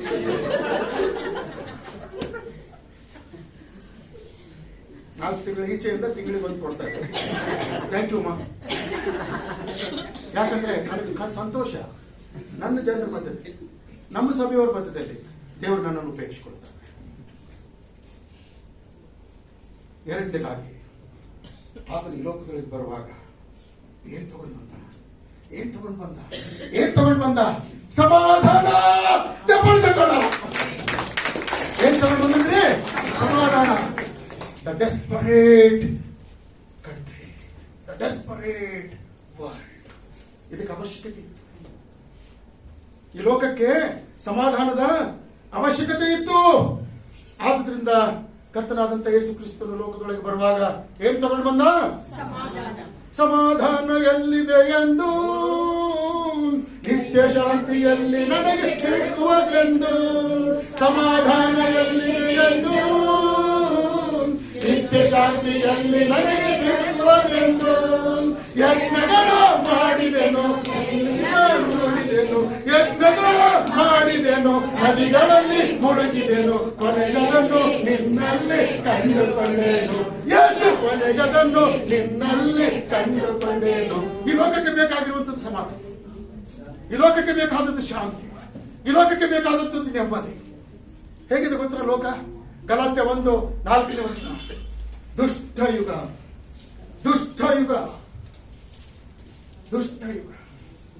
ಯೋಹಾನನ ಬರೆದ ಮೊದಲನೇ ಪತ್ರಿಕೆ 5ನೇ ಅಧ್ಯಾಯ 19ನೇ ವಚನ. ಕೆಡುಕನ ಕೈಯಲ್ಲಿ ಸಿಕ್ಕಿಬಿದ್ದಿದೆ. ಯಾರ ಕೈಯಲ್ಲಿ ಸಿಕ್ಕಿಬಿದ್ದಿದೆ? ಕೆಡುಕನ ಕೈಯಲ್ಲಿ ಸಿಕ್ಕಿಬಿದ್ದಿರ್ತಕ್ಕಂಥ ಲೋಕಮರ್ತ ಸುವಾರ್ತೆ 18ನೇ ಅಧ್ಯಾಯ 2ನೇ ವಚನ ನೀವು ನೋಡುವುದಾದ್ರೆ, ದೇವರಿಗೆ ಭಯಪಡದಂತ, ಮನುಷ್ಯರನ್ನು ರಕ್ಷಿಸದಂತ ನ್ಯಾಯಾಧೀಶರ ಕೈಯಲ್ಲಿ ಸಿಕ್ಕಿಬಿದ್ದಂತ ದೇಶ. ಯಪ್ಪ. ಕೀರ್ತನೆ ಪುಸ್ತಕ 12:7-8ನೇ ವಚನದಲ್ಲಿ ಹೇಳ್ತಾರೆ, ದುಷ್ಟತ್ವಕ್ಕೆ ಆಳ್ವಿಕೆ ಬಂದು ಎಲ್ಲೆಲ್ಲೋ ನೀಚರೇ ತಿಂದುಕೊಂಡಿದ್ದಾರೆ, ನಮ್ಮನ್ನು ಆಳ್ತಕ್ಕಂಥವ್ರು ಹೇಗಿದ್ದಾರೆ ಎಂಬುದಾಗಿ ವಾಕ್ಯ ಹೇಳ್ತಾ ಇದೆ. ದೇವ್ರ ಮಕ್ಕಳೇ, ನಿಮ್ಮದೇ ಜಮೀನು, ನೀವೇ ಉಳುಮೆ ಮಾಡ್ತಾ ಇದ್ದೀರಿ, ನಿಮ್ಮದೇ ಮನೆ, ನೀವೇ ಬಾಡಿಗೆ ಕೊಟ್ಟಿದ್ದೀರಿ. ಆ ಬಾಡಿಗೆ ಮನೆಯಲ್ಲಿದ್ದಂಥವನು ನಿಮಗೆ ಬಾಡಿಗೆ ಕೊಡ್ತಾ ಇಲ್ಲ, ನ್ಯಾಮರಿಸ್ತಾರೆ. ನಾಳೆ ಕೊಡ್ತೀನಿ ಸರ್, ಸ್ಯಾಲರಿ ಬಂದಿಲ್ಲ ಸರ್. ನಿಮಗೆ ಅನುಭವ ಆಗಿದೆ ಅಲ್ರಿ? ನಾಳೆ ಕೊಡ್ತೀನಿ, ನಾಡ್ದು ಕೊಡ್ತೀನಿ, ಇನ್ನೊಂದು ತಿಂಗಳು ಕೊಡ್ತೀನಿ. ಇವರು ಸಮಾಧಾನವಾಗಿರ್ತಾರೆ. ಯಾವ ಪತ್ರ? ಅಡ್ವಾನ್ಸ್ ಇಟ್ಕೊಂಡಾರಲ್ಲ. ಕೇಳ್ರಿ, ಅಡ್ವಾನ್ಸ್ ಇಟ್ಕೊಂಡ್ರಲ್ಲ, ಅದಕ್ಕೋಸ್ಕರ ಅಡ್ವಾನ್ಸ್ ಮುಗಿದಲ್ಲಿ ಸುಮ್ಮನೆ ಇರ್ತಾರ. ಅಡ್ವಾನ್ಸ್ ಮುಗಿದ ಮೇಲೆ ತಲೆ ಕೆದರ್ಕೊಳ್ಳೋದು ಶುರು ಮಾಡ್ತಾರ. ಅವಾಗ ಪಾಸ್ಟರ್ ನೆನಪಿಗೆ ಬರ್ತಾರ. ಅಮ್ಮ ಪಾಸ್ಟರ್, ಬಾಡಿಗೆ ಮನೆ ಅವನು ಬಾಡಿಗೆ ಕೊಡ್ತಾರ, ಮನೆ ಬಿಡ್ತಾನೆ ಇಲ್ಲ. ಏನ್ ಮಾಡ್ರಿ? ಎಲ್ಲಿದೆ ಸಮಾಧಾನ? ಎಲ್ಲಿದೆ ಸಂತೋಷ? ಎಲ್ಲಿದೆ ನೆಮ್ಮದಿ? ದುಷ್ಟರ ಕೈಯಲ್ಲಿ ಸಿಕ್ಕಿಕೊಂಡು ನಡುತ್ತಾ ಇದ್ದೇವೆ. ನ್ಯಾಯಾಲಯದಲ್ಲಿ ನ್ಯಾಯ ಮಾಡ್ತಕ್ಕಂಥವರೇ ಇಲ್ಲ. ಯೆಶಾಯನ ಪುಸ್ತಕ 58ನೇ ಅಧ್ಯಾಯದಲ್ಲಿ ನೋಡ್ತೇವೆ ಯಾವ ಪ್ರಕಾರವಾಗಿ ಈ ಲೋಕದ ಇದೆ ಎಂಬತಕ್ಕಂಥದ್ದನ್ನ ಅಲ್ಲಿ ತಿಳಿಸ್ತಕ್ಕಂಥವನಾಗಿದ್ದಾನೆ. ದಯಮಾಡಿ ನಾವು ನೋಡೋಣ, ಯೆಶಾಯನ ಪ್ರವಾದನೆ ಪುಸ್ತಕಕ್ಕೆ ಹೋಗೋಣ. ದಯಮಾಡಿ ಯಾರಾದ್ರೂ ಯೆಶಾಯನ ಪ್ರವಾದನೆ ಪುಸ್ತಕ 59:13ನೇ ವಚನ ಓದ್ರಿ.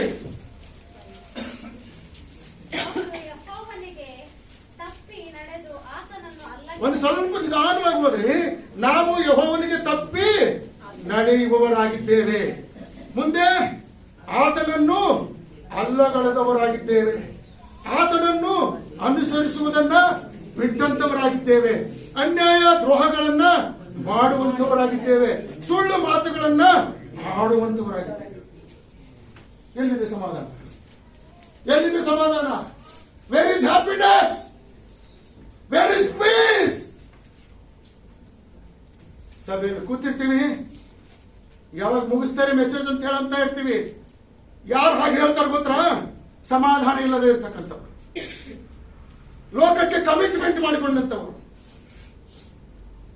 ಅದಕ್ಕಾಗಿ ಯೇಸು ಸ್ವಾಮಿ ಈ ಲೋಕದೊಳಗೆ ಬರುವಾಗ ಇನ್ನೊಂದು ಹೆಸರಿನಿಂದ ಬಂದ. ಏನ ಹೆಸರು? ಇಮ್ಮಾನುವೇಲ. ಏನ್ ಹೆಸರು? ನಾನು ನಿಮ್ಮ ಸಂಗಡ ಇರಬೇಕೆಂಬುದಾಗಿ, ನಾನು ನಿಮ್ ಸಂಗಡ ಇರ್ಬೇಕೆಂಬುದಾಗಿ ಬಂದಿದೆ. ಯೇಸು ಸ್ವಾಮಿ ಸಂಗಡ ಇರೋದಕ್ಕೋಸ್ಕರ ದಿವೇಶ್ ಚರ್ಚಿಗೆ ಬರ್ತಾರೆ. ಇನ್ನು ಆತ ನಮ್ಮ ಸಂಗಡನೇ ಇರ್ತಾನೆ. ಬಾಯ್ ಬಾಯ್ ಟಾಟಾ, ನನಗೆ ಕೆಲಸ ಇದೆ, ನೀನು ಅಲ್ಲೇ ಇರುವಂತ ಹೋಗ್ಬಿಡ್ತಾರೆ. ಪ್ರಿಯ ದೇವ್ರ ಮಕ್ಕಳೇ, ಈ ಸಮಾಧಾನ ಇಲ್ಲದಂತ ಈ ಪ್ರಪಂಚದಲ್ಲಿ ಕರ್ತನಾದಂತ ಯೇಸು ಕ್ರಿಸ್ತನು ನನ್ನನ್ನು ನಮ್ಮನ್ನು ಏನ್ ಮಾಡೋದಕ್ಕಾಗಿ ಬಂದನ್ರಿ? 2 ಕೊರಿಂಥ 5ನೇ ಅಧ್ಯಾಯ 19ನೇ ವಚನ ಮುಗಿಸ್ತಾ ಇದ್ದೀವಿ. 2 ಕೊರಿಂಥ 5ನೇ ಅಧ್ಯಾಯ 19ನೇ ವಚನ ಬೇಗ. ಆ ಸಮಾಧಾನ ವಾಕ್ಯವೇನೆಂದರೆ ಓದ್ರಿ. ದೇವರು ಮನುಷ್ಯರ ಅಪರಾಧಗಳನ್ನು ಅವರ ಲೆಕ್ಕಕ್ಕೆ ಹಾಕದೆ ಲೋಕವನ್ನು ಕ್ರಿಸ್ತನಲ್ಲಿ ತನಗೆ ಸಮಾಧಾನ ಪಡಿಸಿಕೊಳ್ಳುತ್ತಿದ್ದನೆಂಬುದೇ. ಹಲ್ಲೆಲೂಯಾ. ಲೋಕದಲ್ಲಿರ್ತಕ್ಕಂಥ ಪ್ರತಿಯೊಬ್ಬೊಬ್ಬರು ಕೂಡ ರೋಮಪತ್ರಿಕೆ 3ನೇ ಅಧ್ಯಾಯದಲ್ಲಿ ತಿಳಿಸಿದ ಪ್ರಕಾರ, ಈಗ ವಾಕ್ಯಗಳಲ್ಲಿ ತಿಳಿಸಿದ ಪ್ರಕಾರ ಎಲ್ಲಾ ರೀತಿಯ ಕೆಟ್ಟತನದಲ್ಲಿ ಸಿಕ್ಕಿಕೊಂಡಂತವರಾಗಿ, ದುಷ್ಟನ ಕೈಯಲ್ಲಿ ಸಿಕ್ಕಿಕೊಂಡಂತವರಾಗಿ, ಕೆಟ್ಟ ಯುಗದಲ್ಲಿ ಸಿಕ್ಕಿಕೊಂಡಂತವರಾಗಿ, ನ್ಯಾಯವಿಲ್ಲದೆ ಇರ್ತಕ್ಕಂಥವರ ಕೈಯಲ್ಲಿ ಸಿಕ್ಕಿಕೊಂಡಂತವರಾಗಿ, ದುಷ್ಟ ಆಡಳಿತ ಮಾಡ್ತಕ್ಕಂಥವರ ಕೈಯಲ್ಲಿ ಸಿಕ್ಕಿಕೊಂಡಂತವರಾಗಿ, ಬಾಡಿಗೆ ಕೊಡದೇ ಇರ್ತಕ್ಕಂಥ ಬಾಡಿಗೆದಾರರ ಕೈಯಲ್ಲಿ ಸಿಕ್ಕಿಕೊಂಡಂತವರಾಗಿ, ಕೆಲಸ ಮಾಡಿಯೂ ಕೂಡ ಕೆಲಸದ ಸಂಬಳ ಕೊಡದೇ ಇರ್ತಕ್ಕಂಥ ಯಜಮಾನರ ಕೈಯಲ್ಲಿ ಸಿಕ್ಕಿಕೊಂಡಂತವರಾಗಿ ಏನು ಅನುಭವಿಸ್ತಾ ಇದ್ದಾರೆ? ಅಸಮಾಧಾನ, ಅಶಾಂತಿ, ಎಲ್ಲ ವಿಧವಾದಂತ ಬೇಡವಾದಂತ ಸಂಗತಿಗಳನ್ನು ಅನುಭವಿಸ್ತಾ ಇದ್ದಾರೆ. ಆದ್ರಿಂದ ನಮ್ಮಪ್ಪ ಏಸಪ್ಪ ಈ ಲೋಕದೊಳಗೆ ಬರುವಾಗ ತನ್ನ ದೇಹವನ್ನು ಸಿದ್ಧ ಮಾಡಿಕೊಂಡು ಬರುವಾಗ ಇದೆಲ್ಲ ನನ್ನ ದೇಹದ ಮೇಲೆ ಆಗಲಿ. Put all your iniquities upon me. Put all your transgressions upon me. Put all your sins upon me. Put all your misbehaviors upon me. ಅಂತ ಹೇಳಿ ಎಲ್ಲ ಮಿಸ್ಬಿಹೇವಿಯರ್ಸ್ಗಳನ್ನ, ಎಲ್ಲ ಅಪರಾಧಗಳನ್ನ, ಎಲ್ಲ ದೋಷಗಳನ್ನ, ಎಲ್ಲ ಪಾಪಗಳನ್ನ ತನ್ನ ಮೇಲೆ ಹಾಕಿಕೊಂಡು ಶಿಲುಬೆಯ ಮೇಲೆ ಜಾಡಿದು ಇನ್ನೊಂದು ಮಾಡಿದನು. ಚಪ್ಪಲಿ ತಟ್ಟೋಣ. ಇದನ್ನು ಯಾರು ಒಪ್ಪಿಕೊಂಡ್ರು, ಇದನ್ನು ಯಾರು ಅಂಗೀಕಾರ ಮಾಡಿಕೊಂಡ್ರು, ಅವರಿಗೆ ದೇವರ ಮಕ್ಕಳಾಗುವಂತ ಭಾಗ್ಯವನ್ನು ಕೊಟ್ಟರು. ಆಗ್ಲೇ ಸಮಾಧಾನ, ಆಗ್ಲೇ ಸಮಾಧಾನ. ಈ ಕ್ರಿಸ್ತ ಜಯಂತಿಯ ದಿವಸದಂದು ಪ್ರಿಯ ದೇವರ ಮಕ್ಕಳೇ, ಕೇವಲ ಹೆಸರಿಗೆ ಮಾತ್ರ ಕ್ರಿಸ್ತ ಜಯಂತಿಯನ್ನು ಆಚರಿಸುವಂಥದ್ದು ಸಾಧ್ಯ. ವರ್ಷ ಬರ್ತದೆ, ವರ್ಷ ಹೋಗ್ತದೆ. ವಿಶ್ವಾಸಿಗಳ ಜೀವಿತದಲ್ಲಿ ಪ್ರತಿದಿನ ಕ್ರಿಸ್ಮಸ್ ಇರಬೇಕು. ವಿಶ್ವಾಸಿಗಳ ಜೀವಿತದಲ್ಲಿ ಪ್ರತಿದಿನ ಪುನರುತ್ಥಾನದ ದಿನ ಇರಬೇಕು. ವಿಶ್ವಾಸಿಗಳ ಜೀವಿತದಲ್ಲಿ ಪ್ರತಿದಿನ ಏಸಪ್ಪ ಇರಬೇಕು. ಅದಕ್ಕೋಸ್ಕರವಾಗಿ ಆತನಿಗೆ ಇನ್ನೊಂದು ಹೆಸರನ್ನು ನಾವು ಕರೆಯೋಣ, ವೈಫೈ ಅಂತ ಹೇಳಿ. ಏನದು? ವೈಫೈ ಇಲ್ಲ ಅಂತ ಹೇಳಿದ್ರೆ ಇವತ್ತು ನಿಮ್ಮ ಸ್ಮಾರ್ಟ್ ಫೋನ್ ಕನೆಕ್ಟ್ ಆಯ್ತಲ್ಲ? ಕನೆಕ್ಟ್ ಆಗಂಗಿಲ್ರಿ ವೈಫೈ. ಈ ವೈಫೈ ಇದು ಏನೋ ಫುಲ್ ಫಾರ್ಮ್ ಏನಿದೆ ನನಗೆ ಗೊತ್ತಿಲ್ಲ. ಬಟ್ ದೇವರು ರಾತ್ರಿ ನನಗೆ ಕನಸಿನಲ್ಲಿ ಹೇಳ್ದ ವೈಫೈ ಅಂದ್ರೆ ಏನಂತ ಹೇಳಿ, ವಿತ್ ಇನ್ ಫಾದರ್ಸ್ ಐ ಬಿಡೆಮ್, ವಿತ್ ಇನ್ ಫಾದರ್ಸ್ ಐ ಬಿಡೆಮ್, ತಂದೆಯಾದಂಥ ದೇವರ ಪುಸ್ತಕದಲ್ಲಿ,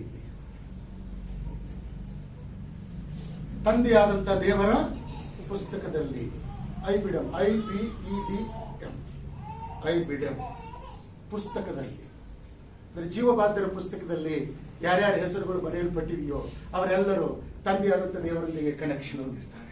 ಚಪ್ಪಾಳೆ ತಟ್ಟೋಣ, ಚಪ್ಪಾಳೆ ತಟ್ಟೋಣ, ಚಪ್ಪಾಳೆ ತಟ್ಟೋಣ ಅಂತ ಒಂದು ದೇವರು ಒಂದು ವಿಶೇಷವಾದಂಥ ವಾಗ್ದಾನವನ್ನು ಮಾಡಿದ್ದಾನೆ. ನಾವೆಲ್ಲರೂ ಎದ್ದು ನಿಂತುಕೊಂಡು ಆ ವಾಗ್ದಾನ ಏನೆಂಬುದಾಗಿ ಓದಿಕೊಂಡು ಪ್ರಾರ್ಥನೆ ಮಾಡುವಂತವರಾಗೋಣ. ರೋಮಾಪುರದವರಿಗೆ ಬರೆದ ಪತ್ರಿಕೆ 8ನೇ ಅಧ್ಯಾಯ 29-30 2 ವಚನಗಳನ್ನ ಈ ವರ್ಷ ದೇವರು ನಾವು ಮುಕ್ತಾಯ ಮಾಡಿ ಹೊಸ ವರ್ಷದಲ್ಲಿ ಪ್ರವೇಶ ಕೊಡ್ತಾ ಇದ್ದೀವಲ್ಲ, ಆದ್ದರಿಂದ ಹೊಸ ವರ್ಷದಲ್ಲಿ ಪ್ರವೇಶ ಕೊಡುವಾಗ ಏಂಜಲ್ಸ್ಗಳು ಯಾವ ರೀತಿಯಿಂದ ಯೇಸು ಕ್ರಿಸ್ತನನ್ನು ಕರೆದುಕೊಂಡು ಬರುವಾಗ ಯೇಸುವಿನ ಪ್ರವೇಶವಾಯಿತೋ ಅದೇ ರೀತಿಯಿಂದ ನಾವು ಕೂಡ ಏಂಜಲ್ಸ್ಗಳ ಜೊತೆಯಲ್ಲಿ ಯೇಸು ಕ್ರಿಸ್ತನ ಜೊತೆಯಲ್ಲಿ ಈ ಲೋಕದೊಳಗಿಂದ ಈ ವರ್ಷದೊಳಗಿಂದ ನಾವು ಹೊರಗಡೆ ಹೋಗುತ್ತಾ ಹೊಸ ವರ್ಷದಲ್ಲಿ ಎಂಟ್ರಿ ಕೊಡುವಂತವರಾಗೋಣ ಪ್ರಿಯರೇ. ಆ ಹೊಸ ವರ್ಷದಲ್ಲಿ ಎಂಟ್ರಿ ಕೊಡುವುದಕ್ಕಾಗಿ ದೇವರು ನಮಗೆ ಕೊಡ್ತಾ ಇರ್ತಕ್ಕಂಥ ವಾಗ್ದಾನದ ವಚನ ಯಾವುದು ಅಂತ ಹೇಳಿ ಅನ್ನೋದಾದ್ರೆ ಈ ವರ್ಷದ ಕೊನೆಯ ವಾಗ್ದಾನದ ವಚನ. ಮುಂದಿನ ವರ್ಷದ ನಾನು ಹೇಳ್ತಾ ಇಲ್ಲ, ಈ ವರ್ಷದ ಕೊನೆಯ ವಾಗ್ದಾನದ ವಚನ ಯಾವುದು ಅಂತ ಹೇಳಿ ಅನ್ನುವುದಾದ್ರೆ ರೋಮಾಪುರದವರಿಗೆ ಬರೆದ ಪತ್ರಿಕೆ 8ನೇ ಅಧ್ಯಾಯ 29ನೇ ವಚನ. ನಮ್ಮ ಬ್ರದರ್ ಟೋನಿ ಅವರು ಓದುತ್ತಾರೆ, ನಾವೆಲ್ಲರೂ ಕೇಳಿಸಿಕೊಳ್ಳೋಣ ಪ್ರಿಯರೇ. ಯಾಕಂದರೆ ದೇವರು ತನ್ನ ಮಗನಿಗೆ ಅನೇಕ ಮಂದಿ ಸಹೋದರರಿದ್ದು ಅವರಲ್ಲಿ ಆತನೇ ಹಿರಿಯನಾಗಿರಬೇಕೆಂದು ಉದ್ದೇಶಿಸಿ ತಾನು ಯಾರನ್ನು ತನ್ನವರೆಂದು ಮೊದಲು ತಿಳ್ಕೊಂಡನು ಅವರನ್ನು ತನ್ನ ಮಗನ ಸಾರೂಪ್ಯವುಳ್ಳವರಾಗುವುದಕ್ಕೆ ಮೊದಲೇ ನೇಮಿಸಿದನು. ಮತ್ತು ಯಾರನ್ನು ಮೊದಲು ನೇಮಿಸಿದನು ಅವರನ್ನು ಕರೆದನು, ಯಾರನ್ನು ಕರೆದನು ಅವರನ್ನು ನೀತಿವಂತರೆಂದು ನಿರ್ಣಯಿಸಿದನು, ಯಾರನ್ನು ನೀತಿವಂತರೆಂದು ನಿರ್ಣಯಿಸಿದನು ಅವರನ್ನು ಮಹಿಮಾ ಪದವಿಗೆ ಸೇರಿಸಿದನು. ಹಲ್ಲೆಲೂಯಾ! ಎಲ್ಲರೂ ಹೇಳುವ, ನನ್ನನ್ನು ದೇವರು ಮಹಿಮಾ ಪದವಿಗೆ ಸೇರಿಸಿದ್ದಾನೆ, ಮಹಿಮಾ ಪದವಿಗೆ ಸೇರಿಸಿದ್ದಾನೆ. ಎಂತ ಅದ್ಭುತವಾದಂತ ಮಹಿಮೆ, ಎಂತ ಅದ್ಭುತವಾದಂತ ಸಮಾಧಾನ. ದೇವರು ಲೋಕದ ಮೇಲೆ ಎಷ್ಟೋ ಪ್ರೀತಿಯನ್ನಿಟ್ಟು ತನ್ನ ಒಬ್ಬನೇ ಮಗನನ್ನು ಕೊಟ್ಟನು. ಆತನನ್ನು ನಂಬುವ ಒಬ್ಬನಾದ್ರೂ ನಾಶವಾಗಿದೆ, ಎಲ್ಲರೂ ನಿತ್ಯ ಜೀವವನ್ನು ಪಡೆಯಬೇಕೆಂಬುದಾಗಿ ಜಗತ್ತಿಗೆ ಬುನಾದಿ ಹಾಕುವುದಕ್ಕಿಂತ ಮುಂಚಿತವಾಗಿ ಅವರನ್ನ ತಾಯಿ ಗರ್ಭದೊಳಗಿರುವಾಗಲೇ ಪ್ರತ್ಯೇಕಿಸಿ ತನ್ನ ಮಗನ ಸಾರೂಪ್ಯವನ್ನು ಕೊಟ್ಟನು. ಎಂತ ಅದ್ಭುತವಾದಂತಹ ಸಮಾಧಾನ, ಎಂತ ಅದ್ಭುತವಾದಂತಹ ಕರ್ತನ ಮಹಿಮೆ. ಇದನ್ನು ನಾವೆಲ್ಲರೂ ಪ್ರತಿದಿನ ಅನುಭವಿಸೋಣ ಪ್ರಿಯರೇ, ಪ್ರತಿದಿನ ರುಚಿಸೋಣ ಪ್ರಿಯರೇ, ಪ್ರತಿದಿನ ಅನೇಕರಿಗೆ ಇದನ್ನು ಸಾರಿ ಹೇಳುವಂತವರಾಗೋಣ. ಹಾಗೆ ಮಾಡುವಂತೆ ಕರ್ತನು ತಾನೇ ನಮ್ಮೆಲ್ಲರಿಗೂ ಸಹಾಯ ಮಾಡುವಂತವನಾಗಲಿ. ಪ್ರಾರ್ಥನೆ ಮಾಡೋಣ. ನಮ್ಮ ಮಧ್ಯದಲ್ಲಿ ನಮ್ಮ ದೊಡ್ಡ ಅಯ್ಯವರಿದ್ದಾರೆ, ಅವರನ್ನು ನಾನು ಪ್ರಾರ್ಥನೆಗೋಸ್ಕರವಾಗಿ ಮುಂದೆ ಕರೆಯುತ್ತೇನೆ. ನಂತರ ಅನಿತಮ್ಮ ಅಂತ್ಯ ಆಶೀರ್ವಾದವನ್ನು ಕೊಡ್ತಾರೆ.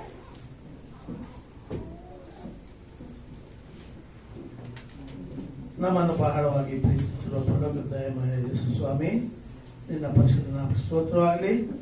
ದೇವಾದಿ ದೇವನೇ, ಕರ್ತಾದಿ ಕರ್ತನೇ, ನಮ್ಮ ಜೀವಿತದಲ್ಲಿ ಅನೇಕ ವರ್ಷಗಳು ಕಳೆದರೂ ಕೂಡ ಈ ಒಂದು 2021ನೇ ಇಸವೆಯನ್ನು ಕಳೆಯುವ ಹಾಗೆ ನೀವು ನಮಗೆ ಕೊಟ್ಟ ಕೃಪೆಗಾಗಿ ನಿಮಗೆ ಸ್ತೋತ್ರ ಮಾಡ್ತೇವೆ. ದೇವಾದಿ ದೇವನೇ, ಇದು ಮೇಲಣ ಲೋಕದಲ್ಲಿ ಮಹಿಮೆ, ಭೂಲೋಕದಲ್ಲಿ ಸಮಾಧಾನ, ಇದನ್ನು ತಂದು ಕೊಟ್ಟಾತನೇ ನಿನಗೆ ಸ್ತೋತ್ರವಾಗಲಿ. ನಿನ್ನ ಮಹಿಮೆಯು ಇಂದು ಭೂಲೋಕದಲ್ಲಿ ಇಳಿಯುವಾಗೆ ನೀನು ಕೊಟ್ಟ ಸಂದೇಶಕ್ಕಾಗಿ ನಿಮಗೆ ಸ್ತೋತ್ರ ಮಾಡ್ತೇವೆ.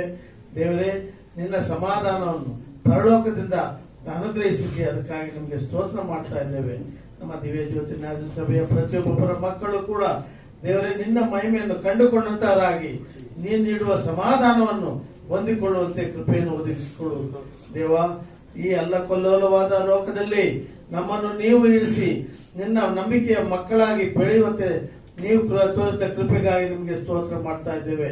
ನೀನು ಅನುಗ್ರಹಿಸಿದ ವಾಕ್ಯಗಳನ್ನು ನಾವು ಮನಸ್ಸಿನಲ್ಲಿ ಇಟ್ಟುಕೊಂಡವರಾಗಿ ದೇವರೇ ನಮ್ಮ ಜೀವಿತದ ಒಂದು ಹೊಸ ಬದಲಾವಣೆಗಳನ್ನು ತಂದುಕೊಳ್ಳುವ ನಿರ್ಧಾರಕ್ಕೆ ಬರುವಂತೆ ನೀವು ಸಹಾಯ ಮಾಡು ದೇವರೇ. ನಮ್ಮಲ್ಲಿರುವ ಎಲ್ಲ ಹಳೆ ಸ್ವಭಾವಗಳನ್ನು ಒಂದೊಂದಾಗಿ ನಿನಗೆ ಇಷ್ಟವಿಲ್ಲದ ಕಾರ್ಯಗಳನ್ನು ಬಿಟ್ಟು ಬಿಟ್ಟು ದೇವರೇ ನೂತನ ಸ್ವಭಾವದಲ್ಲಿ ನಿನ್ನ ನಿತ್ಯ ಜೀವಕ್ಕೆ ಪಾತ್ರರಾಗುವ ಹಾಗೆ ನಮ್ಮನ್ನು ಸಿದ್ಧಗೊಳಿಸಬೇಕೆಂಬುದಾಗಿ ಬಿಟ್ಟುಕೊಳ್ತಾ ಇದ್ದೇನೆ. ಹೊಸ ವರ್ಷದಲ್ಲಿ, ಹೊಸ ಅನುಭವದಲ್ಲಿ ದೇವರೇ, ನಿನ್ನ ಮಹಿಮೆಯನ್ನು ಕಾಣುವ ಹಾಗೆ, ನಿನ್ನ ಸಮಾಧಾನವನ್ನು ಹೊಂದಿಕೊಳ್ಳುವ ಹಾಗೆ ನಮ್ಮೆಲ್ಲರನ್ನು ವಿಶೇಷ ರೀತಿಯಲ್ಲಿ ಆಶೀರ್ವದಿಸಬೇಕೆಂಬುದಾಗಿ ಪ್ರಭು ಯೇಸು ಕ್ರಿಸ್ತನ ಮೂಲಕ ಬೇಡಿಕೊಳ್ತೇವೆ. ಪ್ರೀತಿಯುಳ್ಳ ತಂದೆಯೇ, ನನ್ನ ಮನವೇ